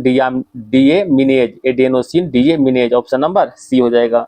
क्वेश्चन नंबर 140 और जीके का लास्ट क्वेश्चन है दोस्तों, जब धातु नाइट्रिक अम्ल यानी HNO3 के साथ अभिक्रिया करती है तो हाइड्रोजन गैस उत्सर्जित क्यों नहीं होती? इसका राइट आंसर होगा क्योंकि HNO3 एक प्रबल ऑक्सीकारक है जो हाइड्रोजन को पानी में बदल देता है, इसीलिए हाइड्रोजन गैस उत्सर्जित नहीं होता है। Option number B. तो जीके का सेक्शन जो है समाप्त हो गया है दोस्तों। अब इसके बाद जो है हम लोग मैथ रीजनिंग की ओर चलेंगे। ठीक है, तो हम देख रहे हैं दोस्तों कि मैथ और रीजनिंग क्वेश्चन नंबर 11 से स्टार्ट है। तो आइए दोस्तों क्वेश्चन नंबर 11 से चलते हैं। क्वेश्चन नंबर 11 कहता है P प्लस Q का 20% बराबर P माइनस Q का 50%। तो P और Q का रेशियो निकालिएगा दोस्तों। निकालिए।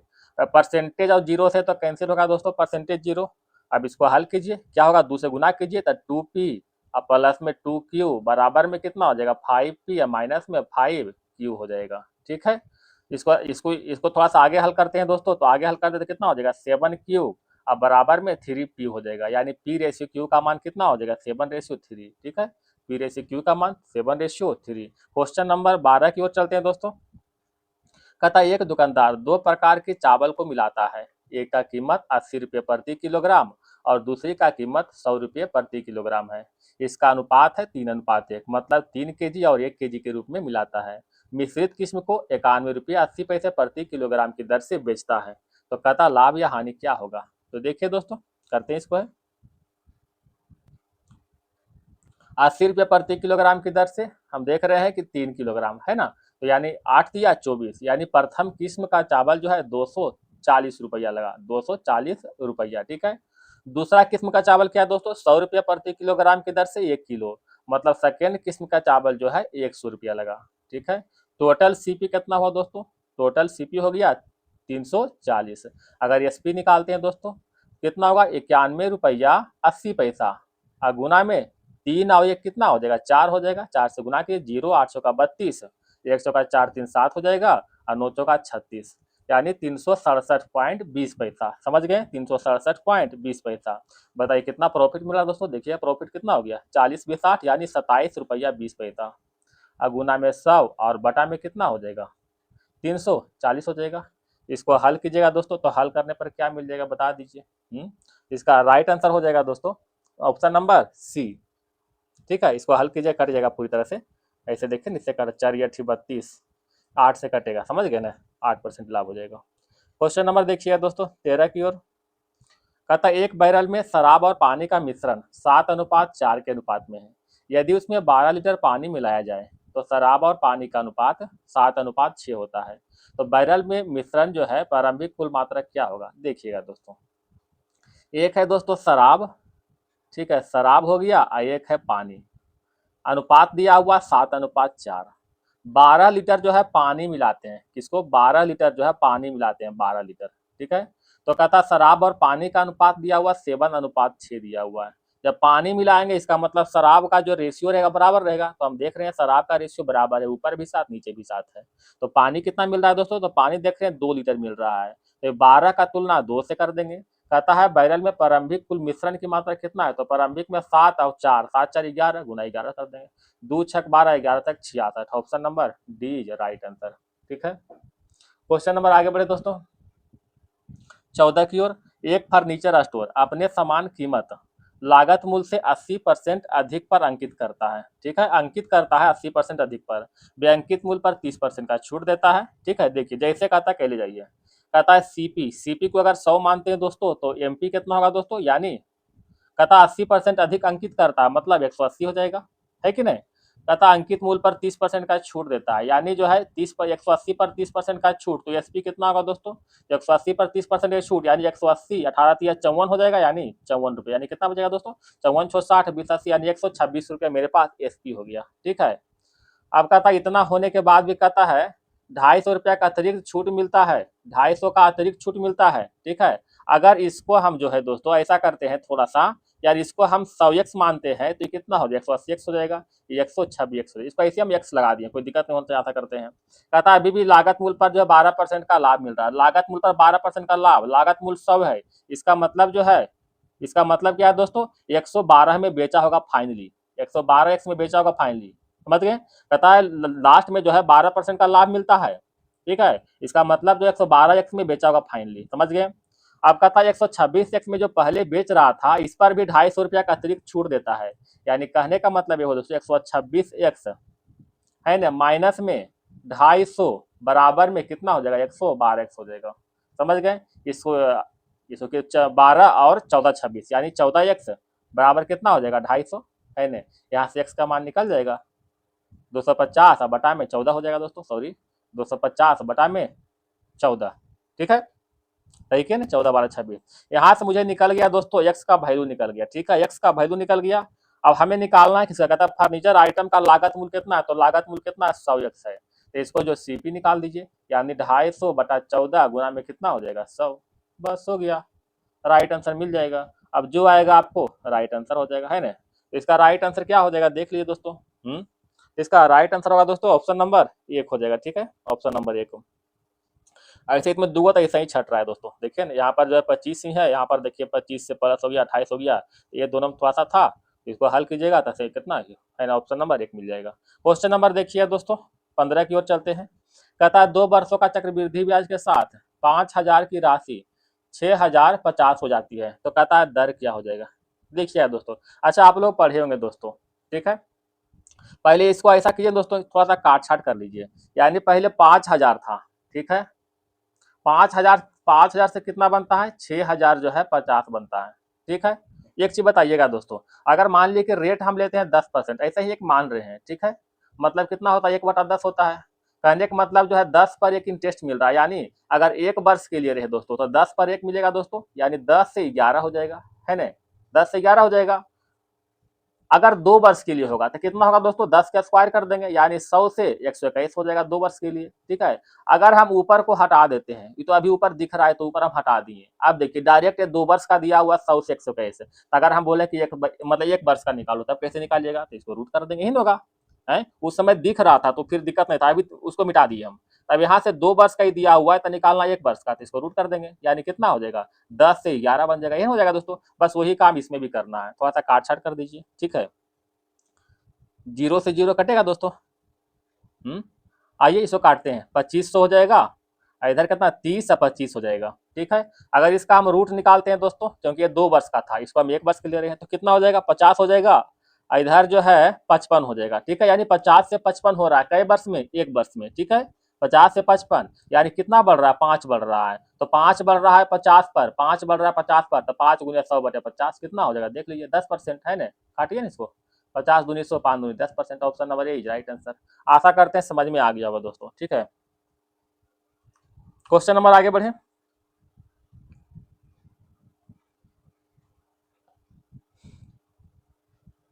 देखिएगा दोस्तों, क्वेश्चन नंबर 21 आइएगा।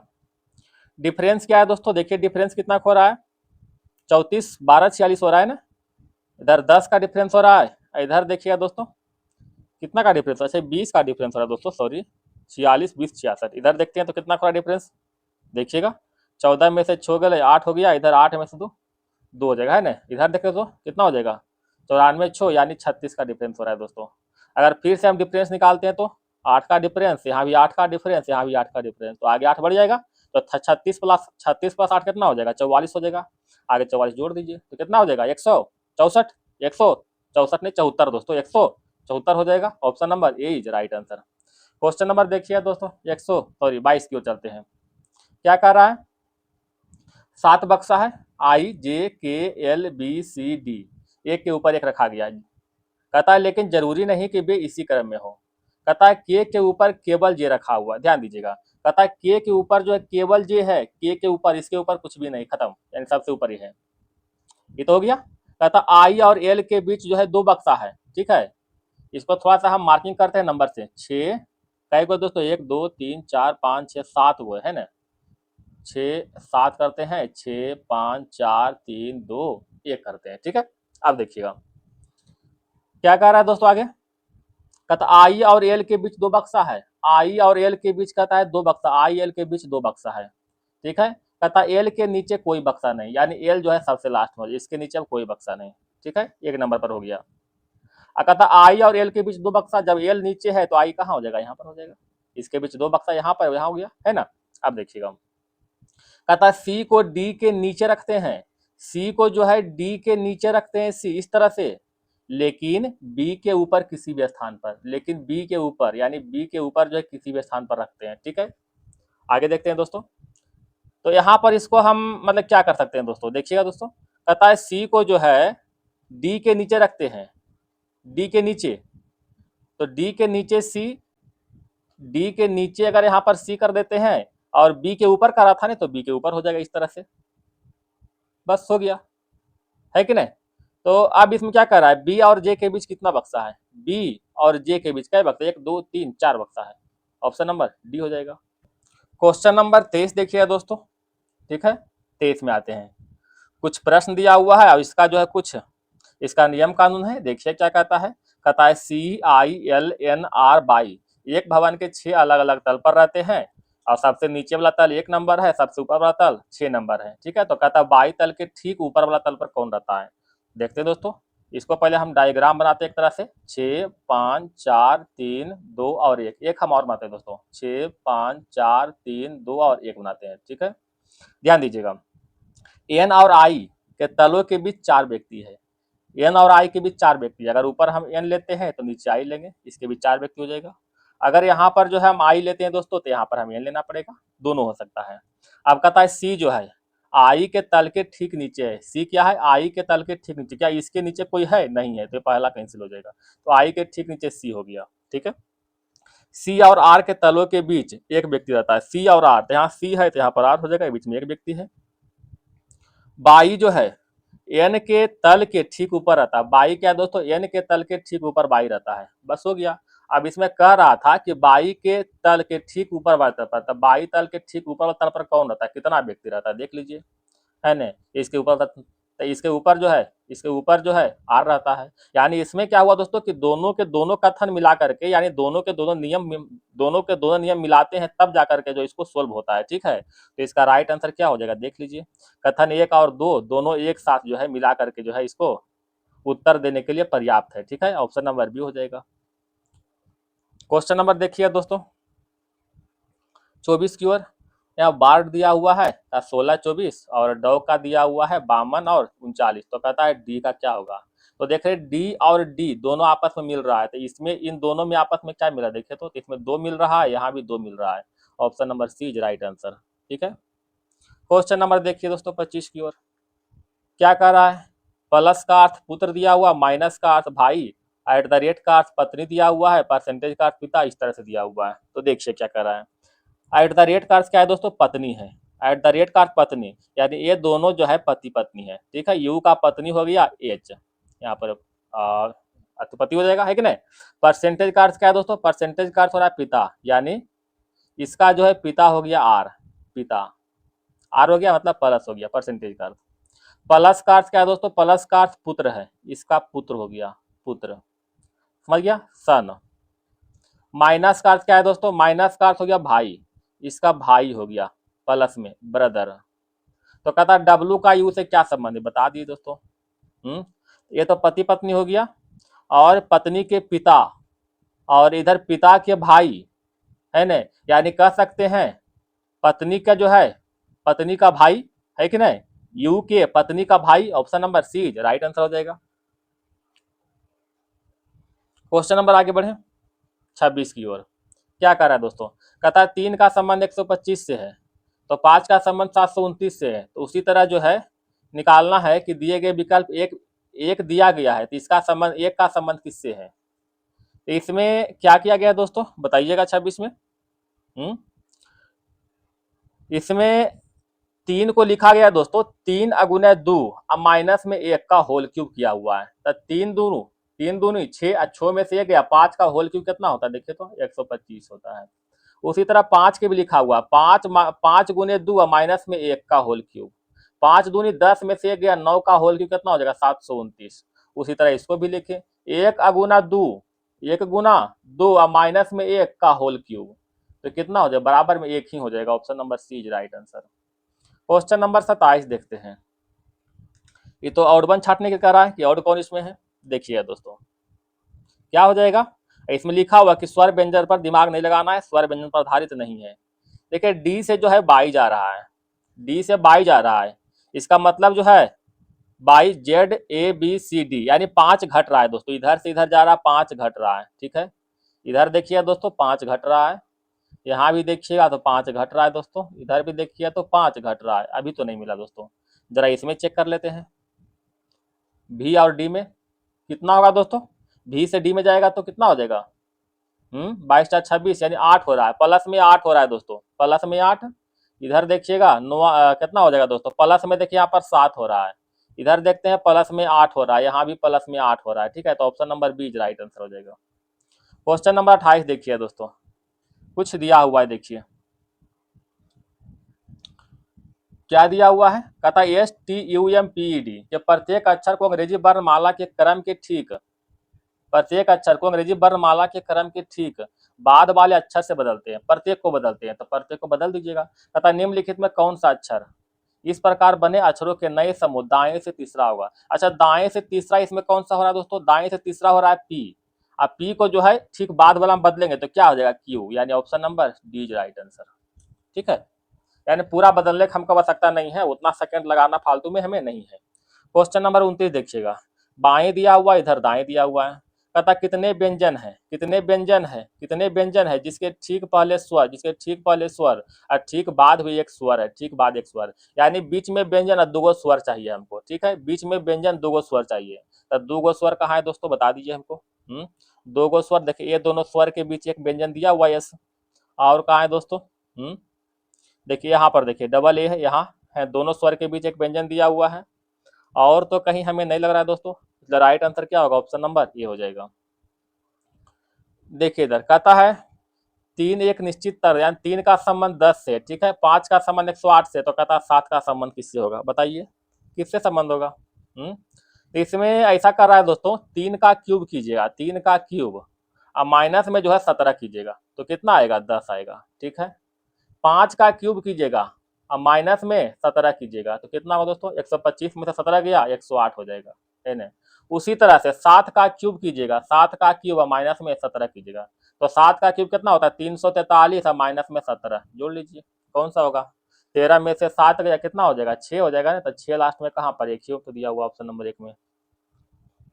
क्वेश्चन नंबर आगे बढ़े दोस्तों।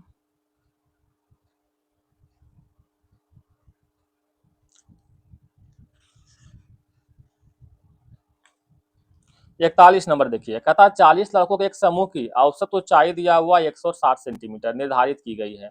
कहता हालांकि बाद में पता चला कि एक लड़के की ऊंचाई गलत तरीके से 165 सेंटीमीटर दर्ज कर दी गई है, जबकि उसका वास्तविक में जो है 156 सेंटीमीटर ही था। यानी कहने का मतलब जो है यहाँ पर देख रहे हैं कितना, 56 9 65 9 सेंटीमीटर जो है अधिक दर्ज किया गया है। ठीक है, यानी कहने का मतलब 9 सेंटीमीटर जो है इसमें कम करना है। तो 40 लड़का है दोस्तों, इसमें 40 से पहले डिवाइड कर दीजिए। ठीक है, क्योंकि एवरेज में कम करना है इन्हें, इसमें 40 से डिवाइड कर दिए दोस्तों, 40 से डिवाइड कर देते हैं। तो डिवाइड करने पर क्या मिलेगा, हम ऐसा करते हैं 25 से गुना ऊपर करते नीचे करते हैं, तब 25 नवा 2 25 यानी 0.225 जो है कम होगा दोस्तों। तब 0.225 कहाँ कम दिख रहा है, देख लीजिए दोस्तों, तब 0.225 जो केवल ऑप्शन नंबर सी में ही कम दिख रहा है ना। क्वेश्चन नंबर आगे बढ़े। इसका तो आप जानते हैं दोस्तों, यहाँ पर प्लस है, इसको जो है तोड़ना है, एक के डिफरेंस में, यानी 4 गुना 3 टूटेगा। ठीक है, अगर जो प्लस रहेगा तो मतलब प्लस वाला, अगर माइनस रहेगा तो कम वाला हो जाएगा, यानी 4 option number B. Question number 43 देखिए दोस्तों, कहता एक आदमी के पास जो है, एक आदमी के पास 15,000 है, इसका हिस्सा का जो है, इसका एक हिस्सा x को 3 साल के लिए 10% साधारण ब्याज पर, बाकी जो है बाई को 3 साल के लिए 12% साधारण ब्याज की दर पर उधार देता है। 3 साल के बाद जो है 4950 रुपया जो है मतलब कुल ब्याज मिलता है। ठीक है, तो कहता उधार दिया गया राशि कितना है। अच्छा, ये जो कुल ब्याज मिलता है दोस्तों 3 साल में मिलता है इन्हें, तो 3 साल में मिल रहा है, तो बता दें कि 1 साल में कितना होगा उधार दिया गया राशि, तो 3 से कटेगा देखिए, तो 3 से काटेंगे तो 3 इकाई 3 हो जाएगा, और 3 छक 18, 3 पच 15, यानी 1650 एक साल में हो जाएगा, 1650 हो जाएगा एक साल में। ठीक है, एक साल में कितना हो जाएगा, 1650। अभी 1650 जो है 15,000 का कई परसेंट है, बता सकते हैं 15,000 का कई परसेंट है 1650, तो हम कह सकते हैं 11% है, 11% है। ठीक है, तो बस एलिगेशन अब लगा दीजिए, पहला पहला 10%, दूसरा 12%, तीसरा 11%, तो 10%, 12% और 11%। ठीक है, बताइए कितना हो जाएगा दोस्तों, एक हो जाएगा, इधर भी एक, यानी कहने का मतलब जो है धन जो होगा बराबर भाग में बटेगा। टोटल धन 15,000, इसको बराबर बांट दीजिए, यानी 7,500 option number B is right answer. ठीक है, आशा करते हैं समझ में आ गया होगा। क्वेश्चन नंबर 44 देखिएगा, कहता पाइप ए और बी एक टैंक को 20 मिनट और 30 मिनट में भर सकते हैं, इस बीच ड्रेन पाइप सी 60 मिनट में खाली कर सकता है। तो कहता है तीनों खोल देंगे तो भरने में क्या समय लगेगा। तो बस इसको तो खाली घटा बटा करना है दोस्तों, 1/20 अब प्लस में 1/30 माइनस में 1/60। इसको आशा करते हैं कि आप लोग हल कर लीजिएगा दोस्तों, है ना। जो हल करके मिलेगा वही तो आंसर आ जाएगा ना। ऑप्शन नंबर क्या हो जाएगा दोस्तों, ए हो जाएगा। क्वेश्चन नंबर देखिए दोस्तों 45 की ओर चलते हैं। ठीक है, कहता 19 का क्यूब प्लस 20 का क्यूब माइनस 39 क्यूब प्लस में 118 का मान क्या होगा।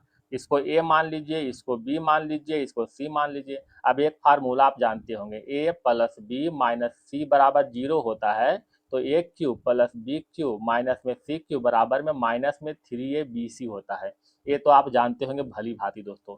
आप देखिए तो ये तीनों के जोड़ का क्या जीरो आ रहा है, 19 प्लस 20 माइनस 39 का मान जीरो आ रहा है ना, बिल्कुल जीरो आ रहा है। तो जब जीरो आ रहा है तो इसका मान क्या हो जाएगा, इसका मान क्या हो जाएगा, माइनस में 3abc, तो माइनस में 3, ए का मान 19, बी का मान 20, अब माइन गुना में सी का मान 39 और प्लस में दिया हुआ 118। ठीक है, तो ये तो आप जानते हैं कि दोनों में से घटेगा क्योंकि आगे जो है माइनस लगा हुआ है। ठीक है, अब आपको लगा सर इतना बड़ा हल कैसे करेंगे, हल नहीं करना है। ठीक है, देखिए यहाँ पर जीरो दिया हुआ है। ठीक है, इसका मतलब कोई भी संख्या रहे उसके अंत में जीरो तो यहाँ पर आएगा ही। मान लेते हैं 125 आता है, मान लेते हैं सही। ठीक है, तो माइनस में है तो माइनस में होगा, प्लस में 118 होगा। अब देखिए 10 में से 8 गया, कितना बचेगा 2, यानी जो है यूनिट में 2 आना ही आना है। तो यूनिट में 2 एक ही वो देवे किया दोस्तों, ऑप्शन नंबर 1 हो जाएगा। समझ गए बात को, है ना। तो ये जीरो से हम तय कर लिए कितना आ रहा है, तो ये चीज ध्यान रखिएगा। इसको मिटा देते हैं, फिर आप लोग कहिए कि हाँ। आगे बढ़े दोस्तों, क्वेश्चन नंबर बढ़ते हैं बामन की ओर। एक कागज दिया हो दोस्तों, चौकोर है, इसको बीच से काट के इसको मोड़ते हैं इस तरह से। फिर अब इस तरह से आकृति बन चुका है तो फिर बीच से काटते हैं, उसके बाद फिर मोड़ते हैं। ठीक है, मोड़ने के बाद देखिए यहाँ पर जो चतुर्भुज दिया हुआ है, यहाँ पर पंचभुज, यहाँ पर गोल काटा है, यहाँ पर जो है फूल जैसा काट दिया गया है ना। ये जो है चौकोर फूल है, यहाँ पर पंचभुजा वाला फूल काट दिया गया है। तो जब इसको हम इधर से इधर मोड़ेंगे दोस्तों तो क्या हो जाएगा, यहाँ पर पंचभुज हो जाएगा, यहाँ पर ये वाला जो है चतुर्भुज बन जाएगा, यहाँ पर गोल बन जाएगा, और यहाँ पर ये वाला जो है पंचभुज बन जाएगा, है ना। ये इस तरह से पंचभुज बन जाएगा, और यहाँ पर ये वाला जो है चतुर्भुज बन जाएगा, है ना, चतुर्भुज बन जाएगा। इस तरह से बनेगा दोस्तों। तो पहले आप मिला लीजिए, अब फिर उसके बाद और खोलना है। तो जब और खोलेंगे तो ये चतुर्भुज के सामने चतुर्भुज बन जाएगा दोस्तों, ये पंचभुज के सामने पंचभुज बन जाएगा, ये पंचभुज के सामने पंचभुज हो जाएगा। इधर जो है थोड़ा सा आपको दिख नहीं रहा होगा, इसलिए हम 4-5 के फॉर्म में लिखते हैं। ठीक है, अच्छा लगेगा। ये चतुर्भुज बन जाएगा, यहाँ पर पंचभुज बनेगा, फिर पंचभुज, फिर चतुर्भुज बन जाएगा। समझ गए दोस्तों। और फिर ऊपर यहाँ पर गोल बनेगा, फिर गोल बनेगा, है ना। फिर ऊपर वाला फिर वैसा ही नीचे भी बन जाएगा। तो अब देख लीजिए कौन सा मिल रहा है, बता दीजिएगा अपने खुद ही। तो हम तो देख रहे हैं दोस्तों कि ऑप्शन नंबर सी हो रहा है। ये बीच वाला खाली पकड़िए ना, तो उतना क्या मतलब है। ठीक है, देखिए बीच वाला खाली पकड़ते हैं, बस हो गया, क्लियर है। इस तरह बीच वाला एक ही गो में है, ये है ना। तो ऑप्शन नंबर सी हो गया। 53 के तो आप खुद ही बनाइएगा दोस्तों, ये तो मान धर के हल करना है। 53 का डी हो जाएगा। 54 का क्या है दोस्तों, 54 का देख लिए थोड़ा सा। इसको यहाँ पर देखिए दर्पण रखा हुआ है, बी बी उलट जाएगा दोस्तों, है ना। बी इधर चला आएगा, तो बी जब इधर आए देखिए यहाँ पर लास्ट में टी कर दिया, गलत हो जाएगा दोस्तों, है ना। देखिए बी का बी ही छोड़ दिया है, ये भी गलत हो गया। अब यहाँ पर एक भी उल्टा हुआ, एक भी उल्टा हुआ है। ठीक है, अब आर आर भी इधर आएगा दोस्तों, अब इसमें जो उलट जाएगा तो यहाँ पर देखिए आर, देखिए यहाँ पर ये जल परफ्यूम नियर उल्टा है, गलत हो जाएगा। यहाँ पर ए वाला आर बिल्कुल सही उल्टा हुआ है, option number B right answer हो जाएगा। त्रिभुज, चतुर्भुज, पंचभुज, तो आगे क्या हो जाएगा, षष्ठभुज हो जाएगा, ऑप्शन नंबर डी। कहता है दो को दर्शाने वाले फलक का विपरीत, तो दो के बगल में दिया हुआ है 2 6, सॉरी 1 6 दिया हुआ है, तो 1 6 के बगल में क्या दिया हुआ देखिए तो 5 दिया हुआ, ऑप्शन नंबर ए हो जाएगा। क्वेश्चन नंबर 57 देखिए दोस्तों, ये वाला आकृति दिया हुआ इस तरह से जैसा कि आप देख रहे हैं दोस्तों। ठीक है, इसमें ढूंढिए कहाँ है, तो इसमें देख रहे हैं यहाँ पर ऑप्शन नंबर डी में दिख रहा है दोस्तों, है ना। दिखा आकृति, ऑप्शन नंबर डी हो जाएगा। क्वेश्चन नंबर देखिए दोस्तों 58 की ओर। सभी नेटवर्क फाइबर हैं, सभी नेटवर्क क्या है दोस्तों, फाइबर है, फाइबर के अंतर्गत है। ठीक है, कुछ फाइबर तार है, कुछ फाइबर क्या है दोस्तों, तार के अंतर्गत है। सभी नेटवर्क कभी तार नहीं हो सकता, कहता है सभी नेटवर्क कभी तार नहीं हो सकता, क्या ये सही है दोस्तों, बताइएगा। ये जो है कहता है कभी तार नहीं हो सकता है, गारंटी नहीं हो सकता। ठीक है, निश्चित नहीं है दोस्तों, हो भी सकता है या नहीं, इसके बारे में नेट और तार के बारे में कोई संबंध हमको विशेष रूप से नहीं दिया हुआ, तो हम कंफर्म नहीं कर सकते हैं। ठीक है, ये तो गलत हो गया। कुछ नेटवर्क तार है, क्या कुछ नेटवर्क तार है, नहीं, गलत हो गया। ऑप्शन नंबर क्या हो जाएगा, ना ही 1 ना ही 2, ऑप्शन नंबर डी हो जाएगा। शब्दकोश के अनुसार सजाना इसको है दोस्तों। ठीक है, 59 का 1 हो जाएगा। 60 को देखिए दोस्तों क्या दिया हुआ है, बता दीजिए आप ही। 16 और 4, 16 प्लस 4 क्या हो जाएगा, 20, T20 होता है ना। 7 प्लस, सॉरी 10 प्लस 7 कितना, 17, क्यू का 17 होता है। तो 15 प्लस 3 कितना, 18, 18 मतलब R, option number D. Question number आगे बढ़े दोस्तों, 71 की चलना है दोस्तों। कहता है ए से बी के बीच की दूरी दिया हुआ है 942 किलोमीटर। कहता है चमन, एक नाम है दोस्तों, ए से बी की ओर चलता है 66 किलोमीटर प्रति घंटा, और कहता है 49 किलोमीटर प्रति घंटा के चाल से वापस आता है दोस्तों। ठीक है, तो कहता है औसत चाल निकालना। तो फार्मूला आपको मालूम होगा ना, 2x बाई बटा में x plus by. X by क्या है, चाल है, तो 2 गुने 66 गुना में 49 बटा 66, 49 कितना होगा दोस्तों, 66 प्लस 49 कीजिएगा, 66 प्लस में 49 कीजिएगा। इसको आशा करते हल करने आता होगा ने, तो हल कीजिएगा दोस्तों, आ जाएगा 56.24 आ जाएगा। क्वेश्चन नंबर आगे बढ़ते हैं दोस्तों 72 की ओर। कहता अब है और भरत एक निश्चित कार्य को क्रमशः 11 और 9 दिन में पूरा कर सकते हैं। एक साथ मिलकर कार्य करना शुरू करता है। 2 दिन के बाद जो है भरत ने काम छोड़ दिया। ठीक है, 2 दिन के बाद भरत ने काम छोड़ दिया तो कहता है शेष काम करने में कितना समय लगेगा अभय को। एक है दोस्तों अभय, ठीक है, एक है अभय और एक है दोस्तों भरत। एक क्या है दोस्तों, भरत है, बी आर से भरत कर दिया दोस्तों।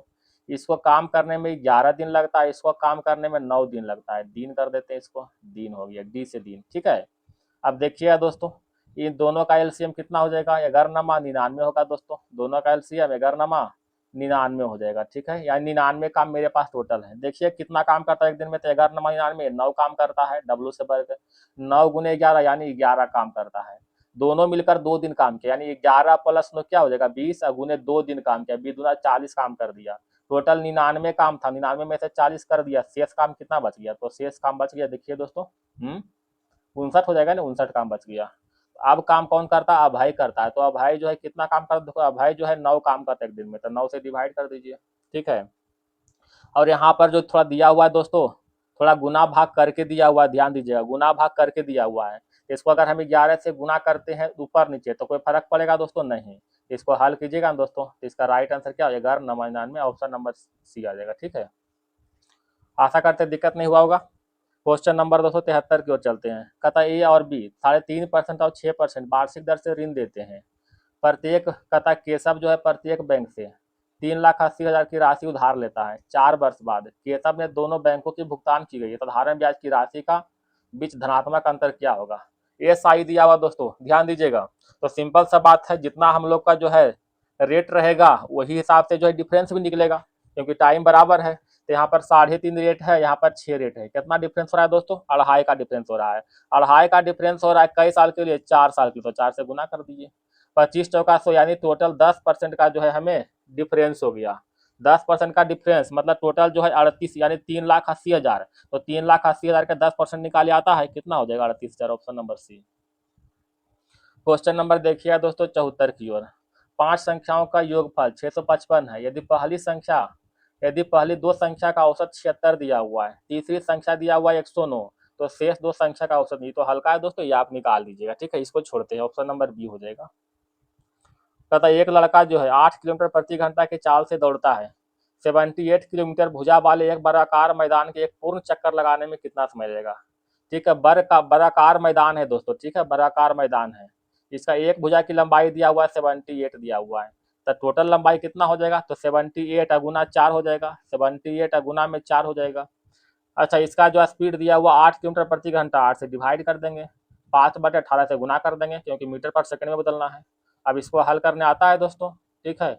आपको लग रहा सर हल कैसे करेंगे, देखिए हल करना बड़ा आसान है। 4 दूना 8 हो गया, अब तो सिंपल सा हो गया। 18 78 गुना 18 का मतलब इसमें 78 गुना 18/10 कर लीजिएगा, अब तो हल्का बन गया। ठीक है, इसमें थोड़ा ऑप्शन में थोड़ा सा लगभग में दिया हुआ है, यहाँ पर 3 के जगह पर 4 होगा दोस्तों, ऑप्शन नंबर बी हो जाएगा। ठीक है, क्वेश्चन नंबर आगे बढ़ते हैं दोस्तों, 81 की ओर चलते हैं। 81 में क्या कर रहा है दोस्तों, देखिएगा। कहता है जॉन जील से जो है 15 वर्ष छोटा है। जॉन जो है जील से 15 वर्ष छोटा है, जील से छोटा है दोस्तों। चाहे जील को हम एक्स मान लें, जील को एक्स मान लेते हैं, तो मान लेते हैं दोस्तों यहाँ पर देखिएगा, जील को एक्स मानते हैं, जील को जो उम्र है, जील का उम्र मानते हैं एक्स, उम्र एक्स मानते हैं दोस्तों। तो बताए जॉन का उम्र कितना हो जाएगा, तो जॉन का उम्र हो जाएगा कितना, एक्स 15 वर्ष छोटा है जील से, यानी x-15 हो जाएगा, कितना जॉन का उम्र हो गया। कहता 12 वर्ष पहले, तो 12 वर्ष पहले कितना हो जाएगा, x-12 हो जाएगा, इधर x-15 माइनस में 12 हो गया। ठीक है, क्या कह रहा है, 12 वर्ष पहले जील का उम्र, ठीक है, जील का उम्र जॉन की उम्र का 1.5 गुना था। ये जील का जो उम्र है जॉन का उम्र का 1.5 गुना, मतलब 3/2 गुना, 3/2 गुना बराबर हो गया। इसको हल करने आता है दोस्तों, 2x प्लस में 12 है दोस्तों, सॉरी 1 मिनट,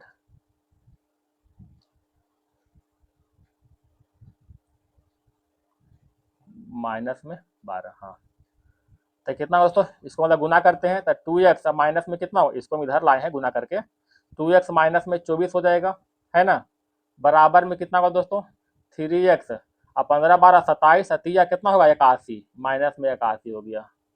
अब इसको हल किए दोस्तों, तो x का मान कितना होगा देख लीजिए, तो 24 और 24 7 कितना होगा 31 और 50 81 यानी 57। यक्स का मान कितना होगा 57। यक्स किसको मान है दोस्तों जील का उम्र, तो जील का उम्र कितना होगा 57। ऑप्शन नंबर ए। कथन दिया हुआ दोस्तों, इसमें कुछ ऑप्शन भी दिया हुआ छाटिएगा। कहता Q बराबर W बराबर E होगा। देखिए तो Q बराबर पहले W है कहीं भी नहीं दिया हुआ है, पहले तो यहाँ इसको इस तरह से दिया हुआ है, तो पहला तो गलत हो गया। ठीक है, Q जो है बड़ा होगा, पहले ये दोनों में चेक, Q जो है बड़ा होगा R से, तो Q जो है क्या R से बड़ा दिख रहा है, R से बड़ा Q तो है दोस्तों। ठीक है, सभी का मुंह देखिए Q की तरफ है, ये तो ठीक है।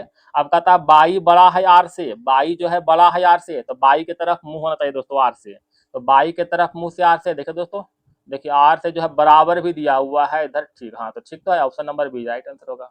ठीक है, 82 का तो बी हो रहा है। क्वेश्चन नंबर देखिए दोस्तों 83 की ओर चलते हैं।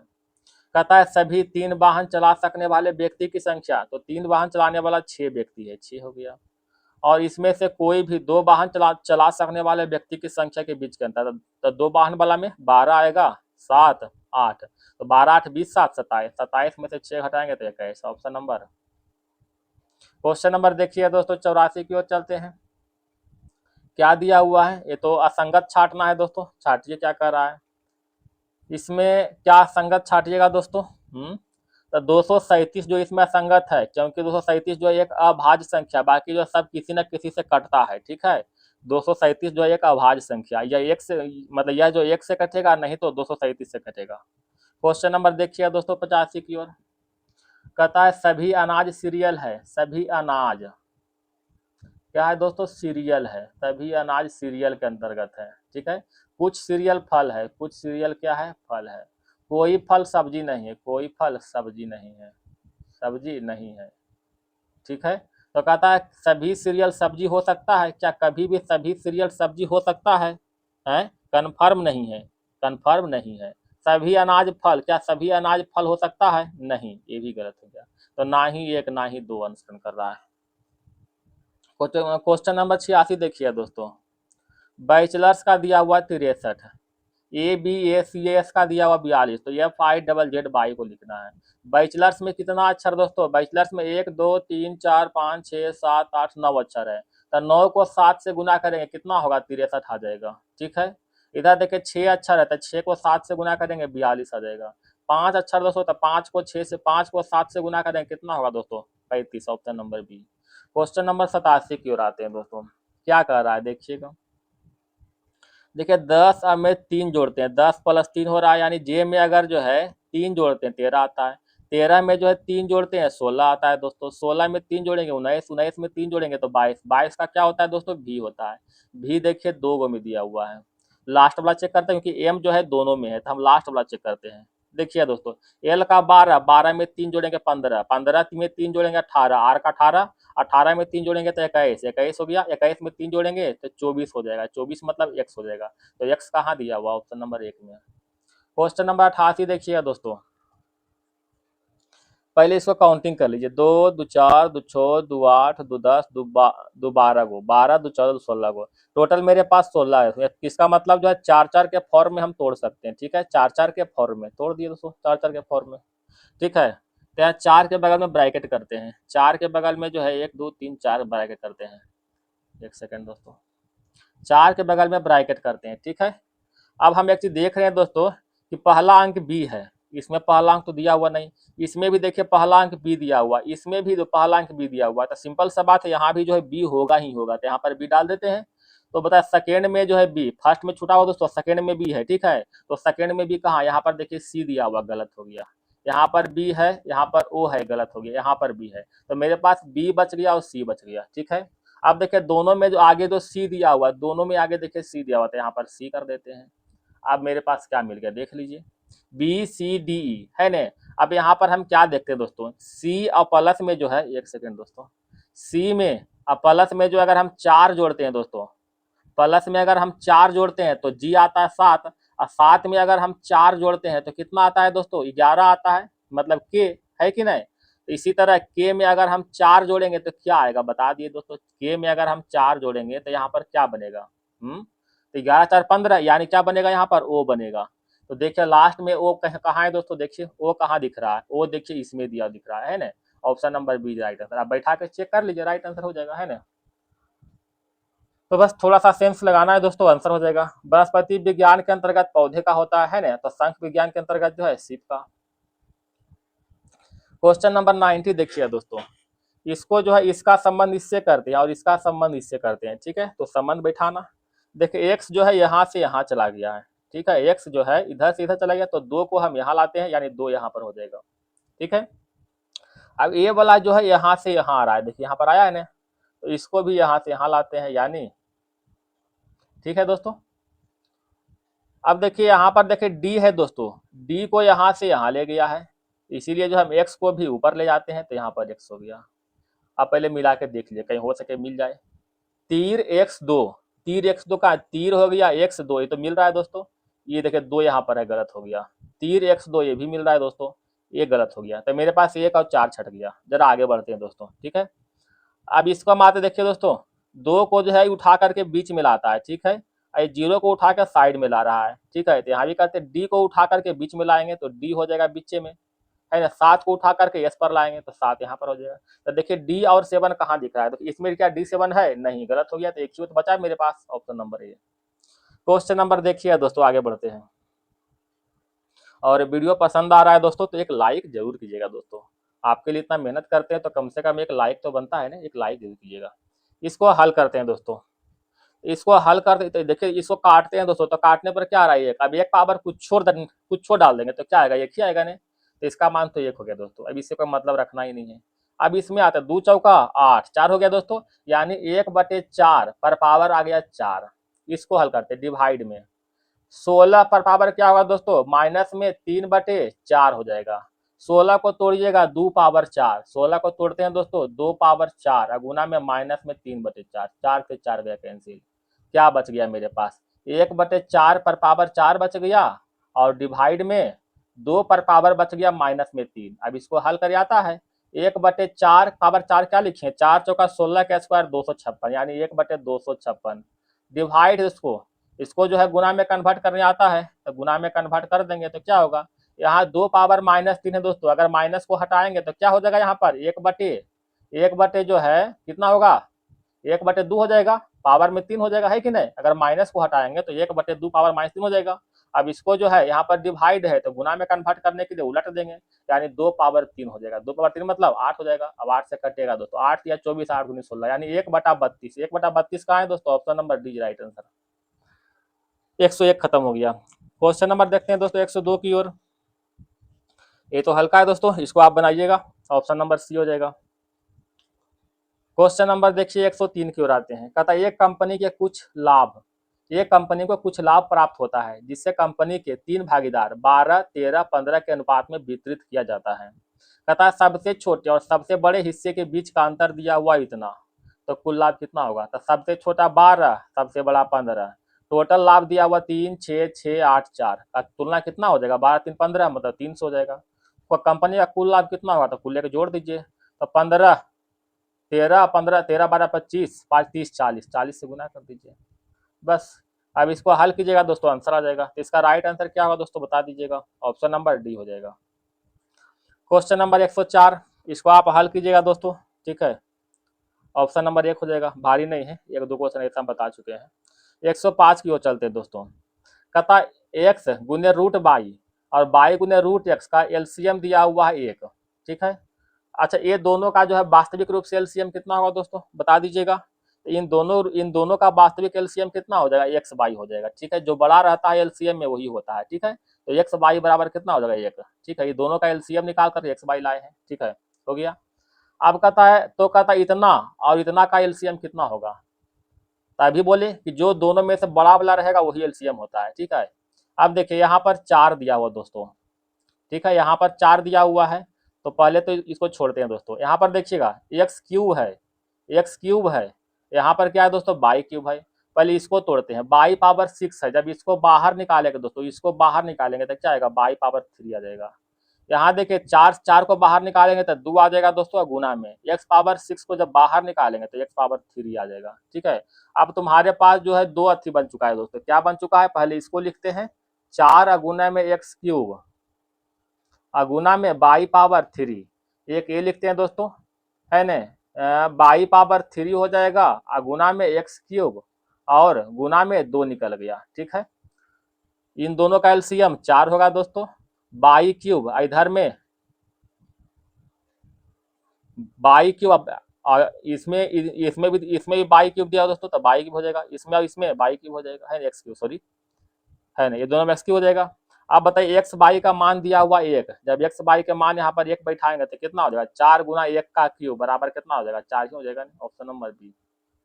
क्वेश्चन नंबर देखिए दोस्तों, आगे बढ़ते हैं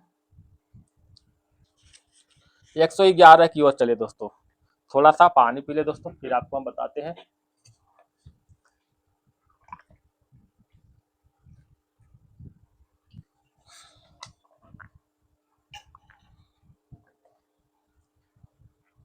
क्वेश्चन नंबर 111 देखिएगा क्या कह रहा है दोस्तों। काउंटिंग कर लीजिए पहले, 1 2 3 4 5 6 7 8 9 10 11 12, टोटल 12 है दोस्तों, या तो 4 के फॉर्म में या तो 3 के फॉर्म में, है न। तो तोड़िएगा दोस्तों। तो आगे देखिए दिया हुआ पी पी पी दिया हुआ, ओ दिया हुआ है न।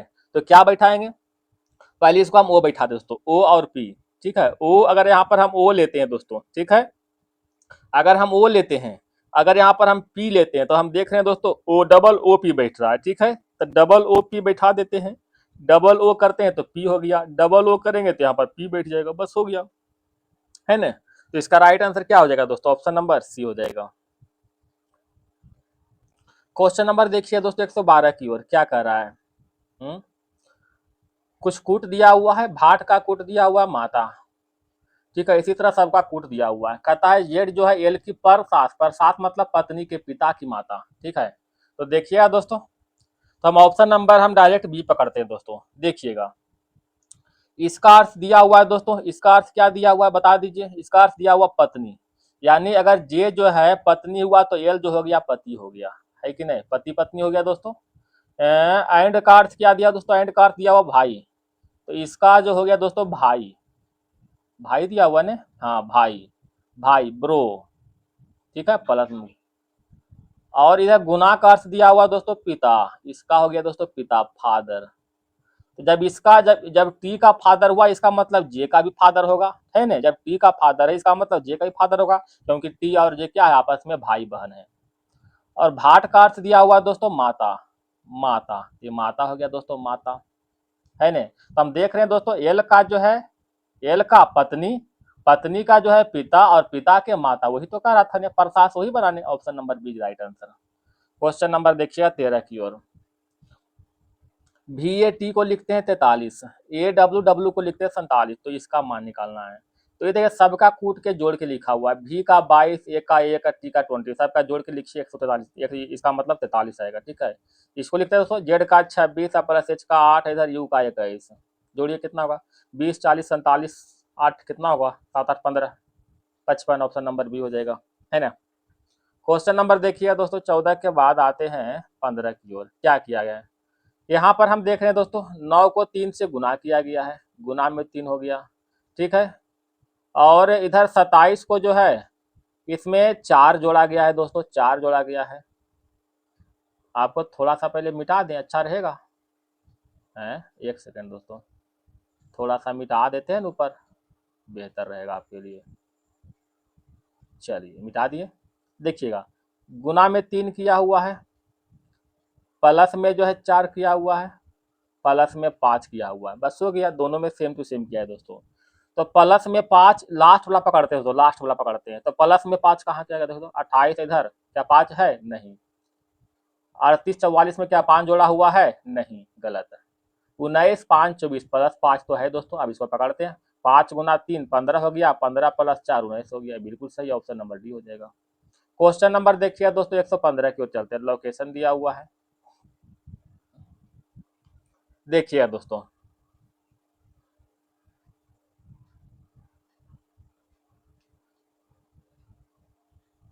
मिस्टर ई बिंदु ए से ड्राइव करना शुरू करते हैं। मिस्टर ई जो है बिंदु ए से ड्राइव करना जो है शुरू करता है, ठीक है। तो बिंदु ए हम कहाँ पकड़े, बिंदु ए हम यहाँ ले लेते हैं, ठीक है, बिंदु ए हो गया। ड्राइव करना शुरू करता है, पश्चिम की ओर 2 किलोमीटर चलता है, पश्चिम की ओर 2 चलता है, 2 चला दिए। फिर बाएं मुड़ता है और 8 चलता है, फिर बाएं मुड़ता है और 8 चलता है दोस्तों। फिर कहता है दाएं मुड़ता है और 3 चलता है, ठीक है। दाएं मुड़ेगा और 3 चलेगा, दाएं मुड़ता है 3 चलता है, फिर दाएं मुड़ता है और 9 चलता है, फिर दाएं मुड़ता है और 9 चलता है दोस्तों, 9 चलेगा, ठीक है। 9 चल गया दोस्तों। अब कहता है फिर दाएं मुड़ता है और 7 चलता है, दाएं मुड़ेगा और 7 चलेगा। कहता है लास्ट में जो है अंत में दाएं मुड़ता है और 1 चलता है, दाएं मुड़ेगा और 1 चलेगा, 1 चलता है, ठीक है। तो अब इसमें क्या कह रहा है दोस्तों बताइएगा। तो कहता है ए पर पुनः पहुंचने के लिए कितना दूरी चलेगा, कितना डिस्टेंस है। तो टोटल ये 7 दिया हुआ, टोटल नीचे 3, कितना बचा दोस्तों। ये मेरे पास बच गया 4 बच गया, नहीं ये कितना बचा 4 बच गया, और 4 में से 2 यहाँ भी है दोस्तों, इसका मतलब इधर 2 किलोमीटर, तब 2 किलोमीटर पश्चिम की ओर, 2 किलोमीटर पश्चिम की ओर, ऑप्शन नंबर ये हो जाएगा। क्वेश्चन नंबर देखिएगा 16 की ओर। ऐसे कितने सम अंक है जिसके प्रत्येक ठीक पहले एक सम अंक और ठीक बाद जो है एक सम अंक है। यानी कितने ऐसे सम अंक है जिसके ठीक पहले एक सम अंक और ठीक बाद भी एक सम अंक, मतलब 3 को जो है लगातार सम अंक चाहिए दोस्तों, 3 लगातार सम संख्या। तो 3 लगातार सम संख्या खोजिए, कहाँ है दोस्तों। 3 लगातार सम संख्या कहाँ है दोस्तों, यहाँ पर देखिए एक है, ठीक है। उसके बाद बताइएगा 3 लगातार सम संख्या एक यहाँ पर दिख रहा है, और कहीं दिख रहा है दोस्तों, नहीं दिख रहा, 2 ही को है, option number D. Question number आइए दोस्तों 117 की ओर चलते हैं। क्या कह रहा है, कहता एक गोल मेज के परितः, ये गोल मेज के परितः जो है KITSWAN जो है, मतलब वो वहां पर बैठा हुआ है, 7 व्यक्ति है, तो 7 को बना लेते हैं खंड। एक और बना ले, हो सके कहीं फंसे तो बेहतर होगा, है ना। देखिएगा बना लिए। ए के बाएं से तीसरे स्थान पर एन है, ए के बाएं से तीसरे, 1 2 तीसरे स्थान पर एन हो गया बाएं से। एन जो है डब्लू के ठीक दाएं पड़ोस में है, एन कहा डब्लू के ठीक दाएं पड़ोस में हो गया। आगे बढ़ते हैं। एन और आई के बीच के है, एन और आई के बीच के इधर भी आएगा। अच्छा एन और आई के बीच में के तो केवल यही आएगा दोस्तों, और तो कुछ आएगा नहीं, है ना। अब कौन सा बच गया है, कहता है डब्लू जो है, डब्लू और एस के बीच में एक व्यक्ति है, डब्लू और एस के बीच में क्या एक व्यक्ति है, वो जो एक व्यक्ति कौन सा है देख लीजिए, कौन छुटा हुआ है, टी एक छूट गया, टी, टी हो जाएगा। तो कहता है टी के ठीक दाईं ओर कौन है, तो टी के दाईं ओर कौन सा है, W, option number C. Question number आगे बढ़ते हैं दोस्तों। कहता है सभी 29 व्यक्ति उत्तर की ओर अभिमुख होकर एक पंक्ति में खड़े हैं, पीटर दाएं छोर से 11वें स्थान पर है, पीटर जो है दाएं छोर से कहता है 11वें स्थान पर है, पीटर 11वां स्थान पर है। जबकि रॉबिन बाएं छोर से 9वें स्थान पर है, रॉबिन जो है बाएं छोर से 9वें स्थान पर है। तो पीटर और रॉबिन के बीच कितने व्यक्ति है, और टोटल व्यक्ति की संख्या दिया 29 है ना, टोटल व्यक्ति की संख्या 29, तो 11 अन्य कितना हो जाएगा 20। शेष मेरे पास क्या बच गया दोस्तों, तो शेष मेरे पास क्या बच गया 9 व्यक्ति, अतः 9 व्यक्ति जो है बीच में है, ऑप्शन नंबर 1 हो जाएगा। 19 के देखिएगा दोस्तों, ये तो आप बनाइएगा, ऑप्शन नंबर डी हो जाएगा।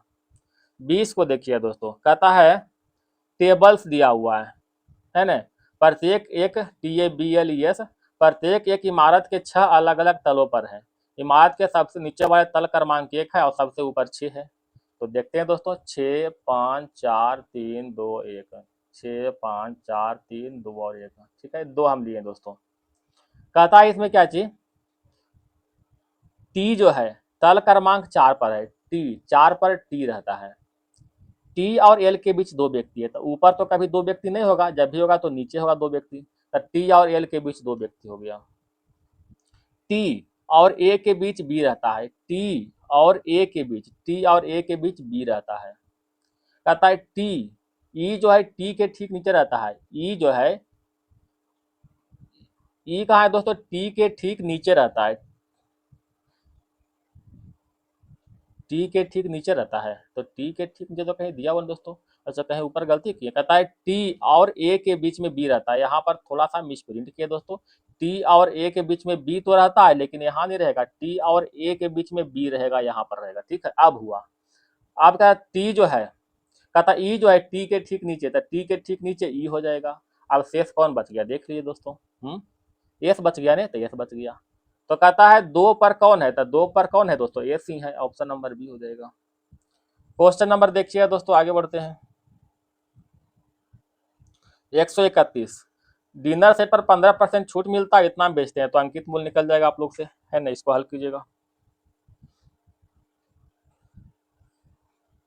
क्वेश्चन नंबर 32 देखते हैं। x प्लस वाई का मान दिया हुआ 10, एक्स वाई का मान दिया हुआ 16, तो x पावर 4 वाई पावर 4 का मान क्या हुआ। तो एक्स वाई मतलब 8 दूनी 16 दोस्तों, यानी x का मान 8, वाई का मान 2, 8 प्लस 2 कीजिएगा, हल हो जाएगा, है ना। तो 8 पावर 4, 8 पावर 4 और 2 पावर 4 प्लस में हल कर सकते हैं। तो इसका राइट आंसर क्या हुआ दोस्तों, ऑप्शन नंबर बी। कहता है दो संख्या दिया हुआ 3:16 के अनुपात में है। देखिए LCM सेंटीमीटर कर दिया है, LCM और HCF का गुणनफल दिया हुआ 432। तो LCM और HCF, यहाँ भी थोड़ा गलती है, LCM और HCF नहीं, कहता है उस संख्या के व्युत्क्रम का जो है, LCM और HCF का व्युत्क्रम, व्युत्क्रम, ये पूरा गलत किया दोस्तों, व्युत्क्रम जो है क्या होगा, भाट होगा, ठीक है, व्युत्क्रम निकालना है, ठीक है।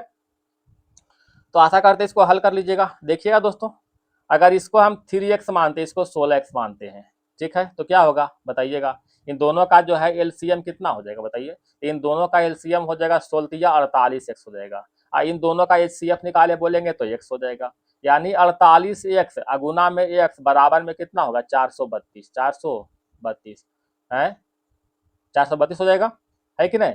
8 चौका कितना होगा दोस्तों, कितना से कटेगा बताइएगा इसको, 12 चौका 48, इधर 4 इकाई 4 और 4 अठी 32, वर्णमा टोटल से, यानी एक्स स्क्वायर के मान 9 आया, तो एक्स का मान कितना आ जाएगा 3 आ जाएगा। तो व्युत्क्रम का योगफल करा दोस्तों, तो पहले संख्या निकालते हैं, ठीक है।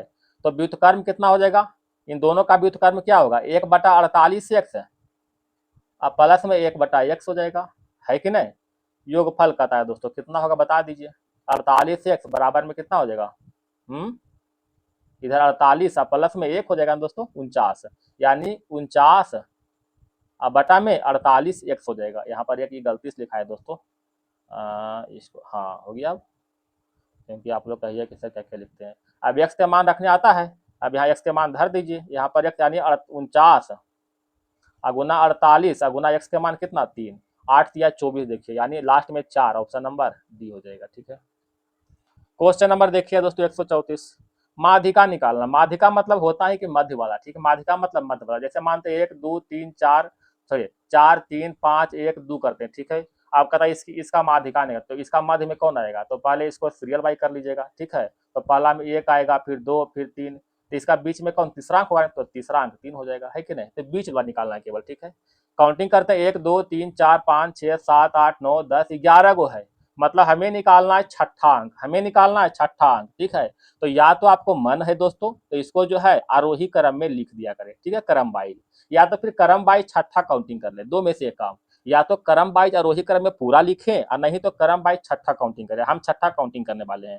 तो पहला नंबर में 1 हो जाएगा, 1 हो गया, 11 के बाद 12 आएगा, 2 हो जाएगा, 12 के बाद क्या आएगा दोस्तों बता दीजिए, 38 आएगा, 3 हो जाएगा, फिर 38 आएगा, 4 हो जाएगा, 38 के बाद क्या आएगा बता दिए दोस्तों, 38 के बाद 49 आ रहा है ना, है 49 आएगा, ये 5 नंबर हो गया। छठा नंबर कौन आ रहा है, 49 के बाद 53 आ जाएगा, 53 छठा नंबर है, ठीक है, छठा नंबर में 53, तो 53 ऑप्शन नंबर 1 हो जाएगा, ठीक है। तो आपको जैसे मन करता है उसे कीजिए, है ना। क्वेश्चन नंबर आगे बढ़े, यानी आपको बीच वाला जो है निकालना ही निकालना है, ठीक है। अगर इसमें देखिए, अगर इसमें देखिए 5 गो है, तब अगर 6 गो है तो 6 गो अगर होता तो बीच वाला 2 गो पकड़ करके 2 से डिवाइड कर देते हैं ना। कैसे हमको बीच वाला निकालना है, कहने का मतलब यही है। 35 नंबर देखिए दोस्तों, कहता है सीमा और दर्शन की आय का अनुपात दिया हुआ, देखिए गलती किया, 2:3 होगा, ठीक है, 2:3 का होगा। क्रमशः जो है 15,000 और 9,000 की बचत करते हैं, व्यय का अनुपात 12:19 है। तो कहता है सीमा और दर्शन के व्यय ज्ञात करने के लिए कह रहा है। देखिए दोस्तों, देखिए सबसे बेहतर है दोस्तों ऑप्शन पकड़िए, थोड़ा सा भाग करना पड़ेगा, हो जाएगा, ठीक है, सबसे बेहतर है। तो कहता है सीमा और दर्शन के व्यय के कुल ज्ञात करना, तो सीमा और दर्शन कितना हो रहा है 12 और 19, तो 19 12 कितना होगा दोस्तों 31 होगा। अब 31 से कटने वाला कौन है, चेक कर लिए दोस्तों, जो कटेगा वही तो आंसर हो जाएगा, है कि नहीं। तो इसका जो है कटने वाला इसमें एक ही वो कटिए रहा है दोस्तों, हम चेक कर लिए, ठीक है, ऑप्शन नंबर केवल बी ही कटेगा। अगर लगे नहीं हमको जो लॉन्ग मेथड चाहिए तो फिर लॉन्ग मेथड से बनाओ, ठीक है। तो इसमें लॉन्ग मेथड क्या है, यहाँ पर देखिए बीआई का रेशियो दिया हुआ है, बीआई का रेशियो कितना दिया हुआ दोस्तों 12:19 जो है बीआई कर रहा है, ठीक है। बचत कितना दोस्तों, बचत कितना है दोस्तों 15,000 एक बचत कर रहा है और एक बचत कर रहा है 9,000। हो गया। आय का अनुपात कितना है दोस्तों? आय का अनुपात दिया हुआ है 2:3। हो गया। हम बी आई के अनुपात को x मानते हैं तो ये 12x हो जाएगा, इधर 19 हो जाएगा। अच्छा, बी आई और प्लस बचत करेंगे तो क्या मिलेगा हमको दोस्तों? आई। बी आई और प्लस बचत करेंगे तो क्या मिल जाएगा? हमें आई मिल जाएगा, है कि नहीं? तो बस कर दीजिए, यानी 12x और प्लस में 15,000 बटा में 19x और प्लस में 9,000 बराबर कितना होगा? 2:3। क्या यहाँ से x के मान निकल जाएगा? जैसे x के मान निकलेगा तो x के मान जो है इसमें पुट कर दीजिएगा, बस आपके सामने जिसका निकाले कहता है आंसर हो जाएगा, है कि नहीं? तो जैसा आपको दिल करता है वही काम करे, है नहीं? और नहीं तो फिर इसको x बाई करके भी निकाल सकते हैं। क्वेश्चन आगे बढ़ते हैं दोस्तों। तो आपको हम दोनों मेथड बताएं, जैसे आपको पसंद करे वही आप काम कीजिए। क्वेश्चन नंबर देखिएगा दोस्तों 41 की ओर। कहता है यदि सबसे बड़ी संख्या का तीसरे अंक, तो सबसे बड़ी कौन है? तीसरा अंक 0 हो रहा है दोस्तों, 0। सबसे छोटी संख्या के पहले अंक, सबसे छोटा कौन है दोस्तों? ये वाला है, तो पहला अंक 2 हो रहा है, ठीक है। पहले अंक से घटाया जाए तो परिणाम कितना होगा? सबसे छोटी संख्या के पहले अंक, कहीं गलती के, सबसे बड़ी संख्या के तीसरे अंक, इसमें क्या पहला अंक 6, दूसरा अंक 9 दिया हुआ, तीसरा अंक 7, ठीक तो था। सबसे बड़ी संख्या के तीसरे अंक, सॉरी दोस्तों, तीसरा अंक दिया हुआ 9, तीसरा अंक कितना? 9 दिया हुआ, मिस्टेक कर दिए थे, ठीक है, 9। और सबसे छोटी संख्या के जो है, सबसे छोटी संख्या के पहले अंक, तो पहले अंक 2 हो गया, दोनों में घटाएंगे, यानी 2 में से घटाएंगे 9, कितना बचेगा? माइनस में 7। ऑप्शन नंबर ए। सॉरी, थोड़ा सा जो है मिस्टेक कर रहे थे। कुछ श्रृंखला दिया हुआ दोस्तों, कहता है यदि प्रत्येक स्वर को अंग्रेजी वर्णमाला के ठीक बाद वाले जो है अक्षर में बदल देते हैं, प्रत्येक स्वर को, प्रत्येक व्यंजन को जो है उसको पहले वाले अक्षर में, तो कहता है इस प्रकार बने अक्षर में, कहता है कौन सा समूह में जो है, कितने समूह में जो है कोई स्वर नहीं आएगा? तो पहले करें, तो स्वर को जो है बाद वाला, व्यंजन को पहले वाला, पहले स्वर पकड़ते हैं दोस्तों, स्वर को बाद वाला, है ना, स्वर को ठीक बाद वाला। ए के बाद आएगा बी, है ना, आई के बाद जे आएगा, आई के बाद जी आएगा दोस्तों, ई के बाद एफ आएगा, ओ के बाद पी। अब तो कोई स्वर नहीं है, अब आते हैं व्यंजन। व्यंजन को पहले वाला, बी के पहले क्या होगा दोस्तों? ए। डी के पहले बताइएगा सी। एफ के पहले ई। जी के पहले क्या होगा? जी के पहले एफ। सी के पहले बी। एन के पहले एम। टी के पहले एस हो जाएगा। तो कहता है कि इसमें जो कोई स्वर नहीं, क्या इसमें कोई स्वर दिख रहा है? नहीं दिख रहा है। इसमें कोई स्वर है? नहीं दिख रहा है दोस्तों। इसमें तो स्वर यहाँ पर ई है, क्या इसमें कोई स्वर है? नहीं दिख रहा। अच्छा, इसमें भी स्वर है, यानी जो है मात्र दो गो में ही स्वर आ रहा है दोस्तों, 2 ही गो में आ रहा है दोस्तों, देख लीजिए। 2। ऑप्शन नंबर सी हो जाएगा, ठीक है, मात्र 2 गो में, ये दोनों में स्वर आ रहा है, मतलब स्वर नहीं आ रहा है, जो कह रहे मतलब स्वर नहीं आ रहा है। क्वेश्चन नंबर देखिए 143 की ओर चलते हैं। कुछ प्रतीक दिया हुआ है, इसका कूट दिया हुआ है, और शर्त 1 दिया हुआ है, शर्त 2 दिया हुआ है, नंबरिंग करना भुला गया लगता है क्या, शर्त नंबर 3 दिया हुआ है। अब देखिए दोस्तों, शर्त के आधार पर दिख रहा होगा, ये आपका क्वेश्चन दिया हुआ @2+7 और @247+। कहता यदि पहला घटक प्रतीक और अंतिम घटक संख्या, पहला तो प्रतीक दिख रहा है, अंतिम संख्या है नहीं, प्लस है, गलत हो गया। पहला घटक विषम संख्या, पहला विषम संख्या है, गलत हो गया।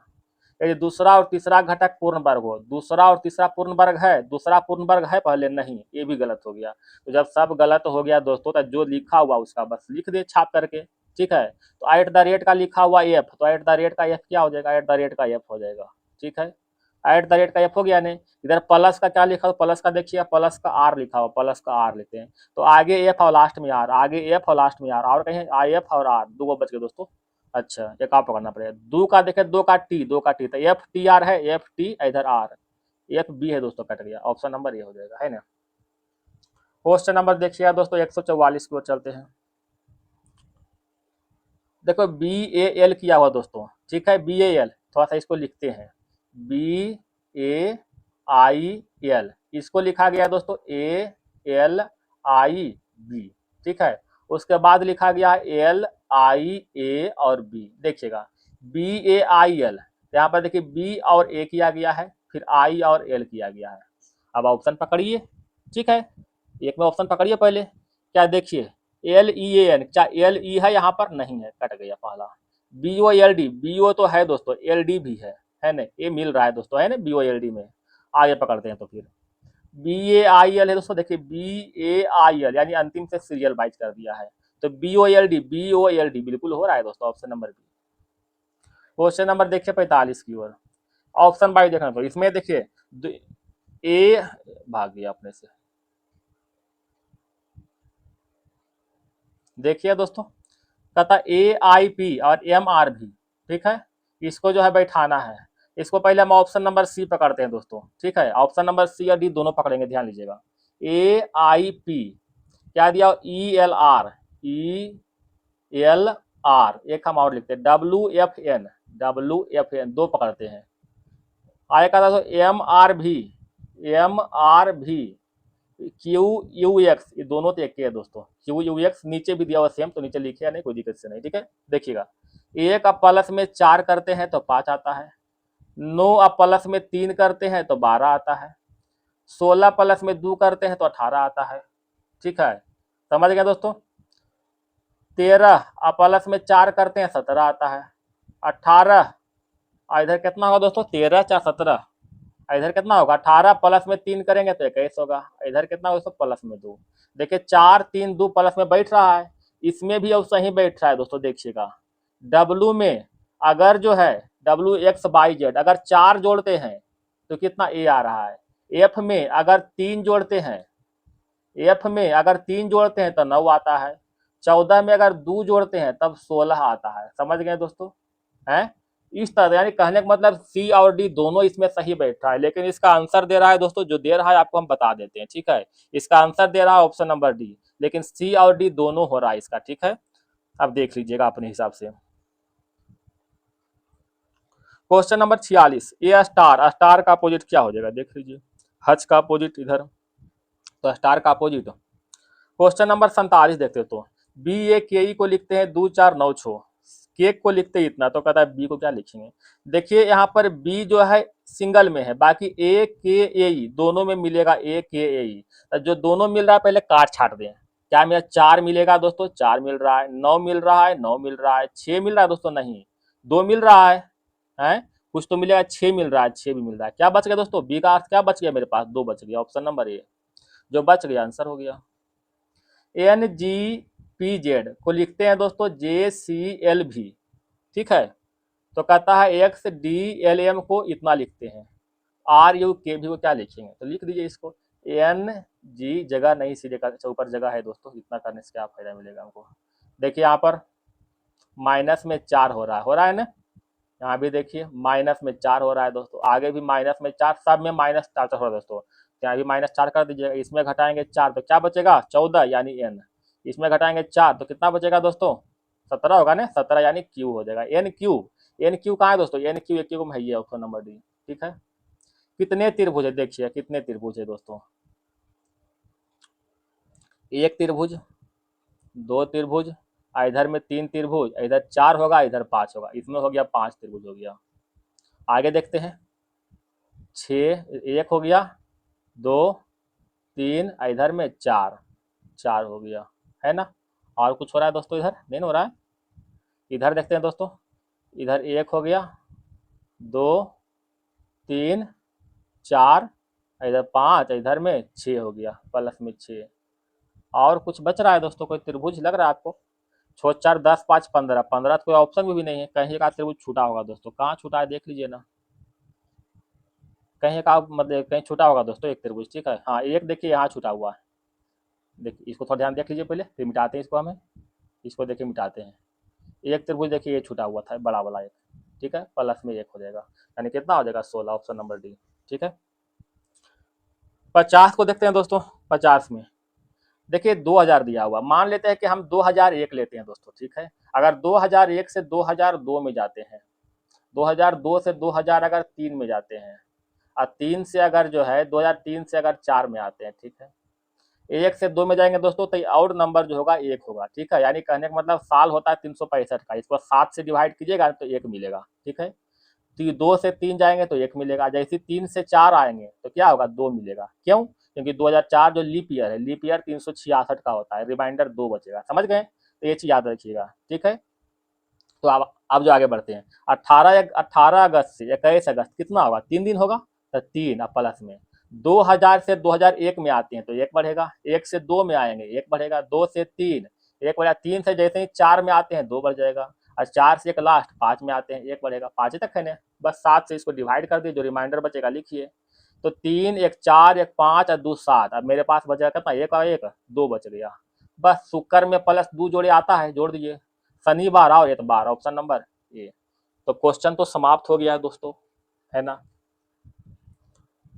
आशा करते हैं दोस्तों आपको हर जगह समझ में आ गया होगा, किसी तरह का प्रॉब्लम नहीं हुआ होगा। तो थोड़ा सा मन से आप ध्यान दीजिएगा, तो आप लोग का रिजल्ट जो क्या, रिजल्ट तो हर हाल में होकर रहेगा, ठीक है। रिजल्ट काहे नहीं होगा दोस्तों, रिजल्ट इस बार आपको दिलाएंगे, हर हाल में दिलाएंगे, ठीक है। थोड़ा सा मन से लगन से मेहनत कीजिए, ठीक है। हम अगर ऊपर चढ़ने का ख्वाब देख रहे हैं दोस्तों, तो कभी कभी फिसलना भी पड़ता है, और फिसलते हैं तो डरना नहीं कि हम तो फिसल गए, नहीं, फिर चढ़ने का प्रयास करेंगे, ठीक है। तो इस तरह से जो है लगन परिश्रम मेहनत हम लोग करते रहेंगे, और कामयाब जरूर होंगे, एक बार कामयाब जरूर होंगे, ठीक है। तो अब आइए दोस्तों नेक्स्ट क्लास में मिलते हैं। धन्यवाद, आपका दिन शुभ रहे।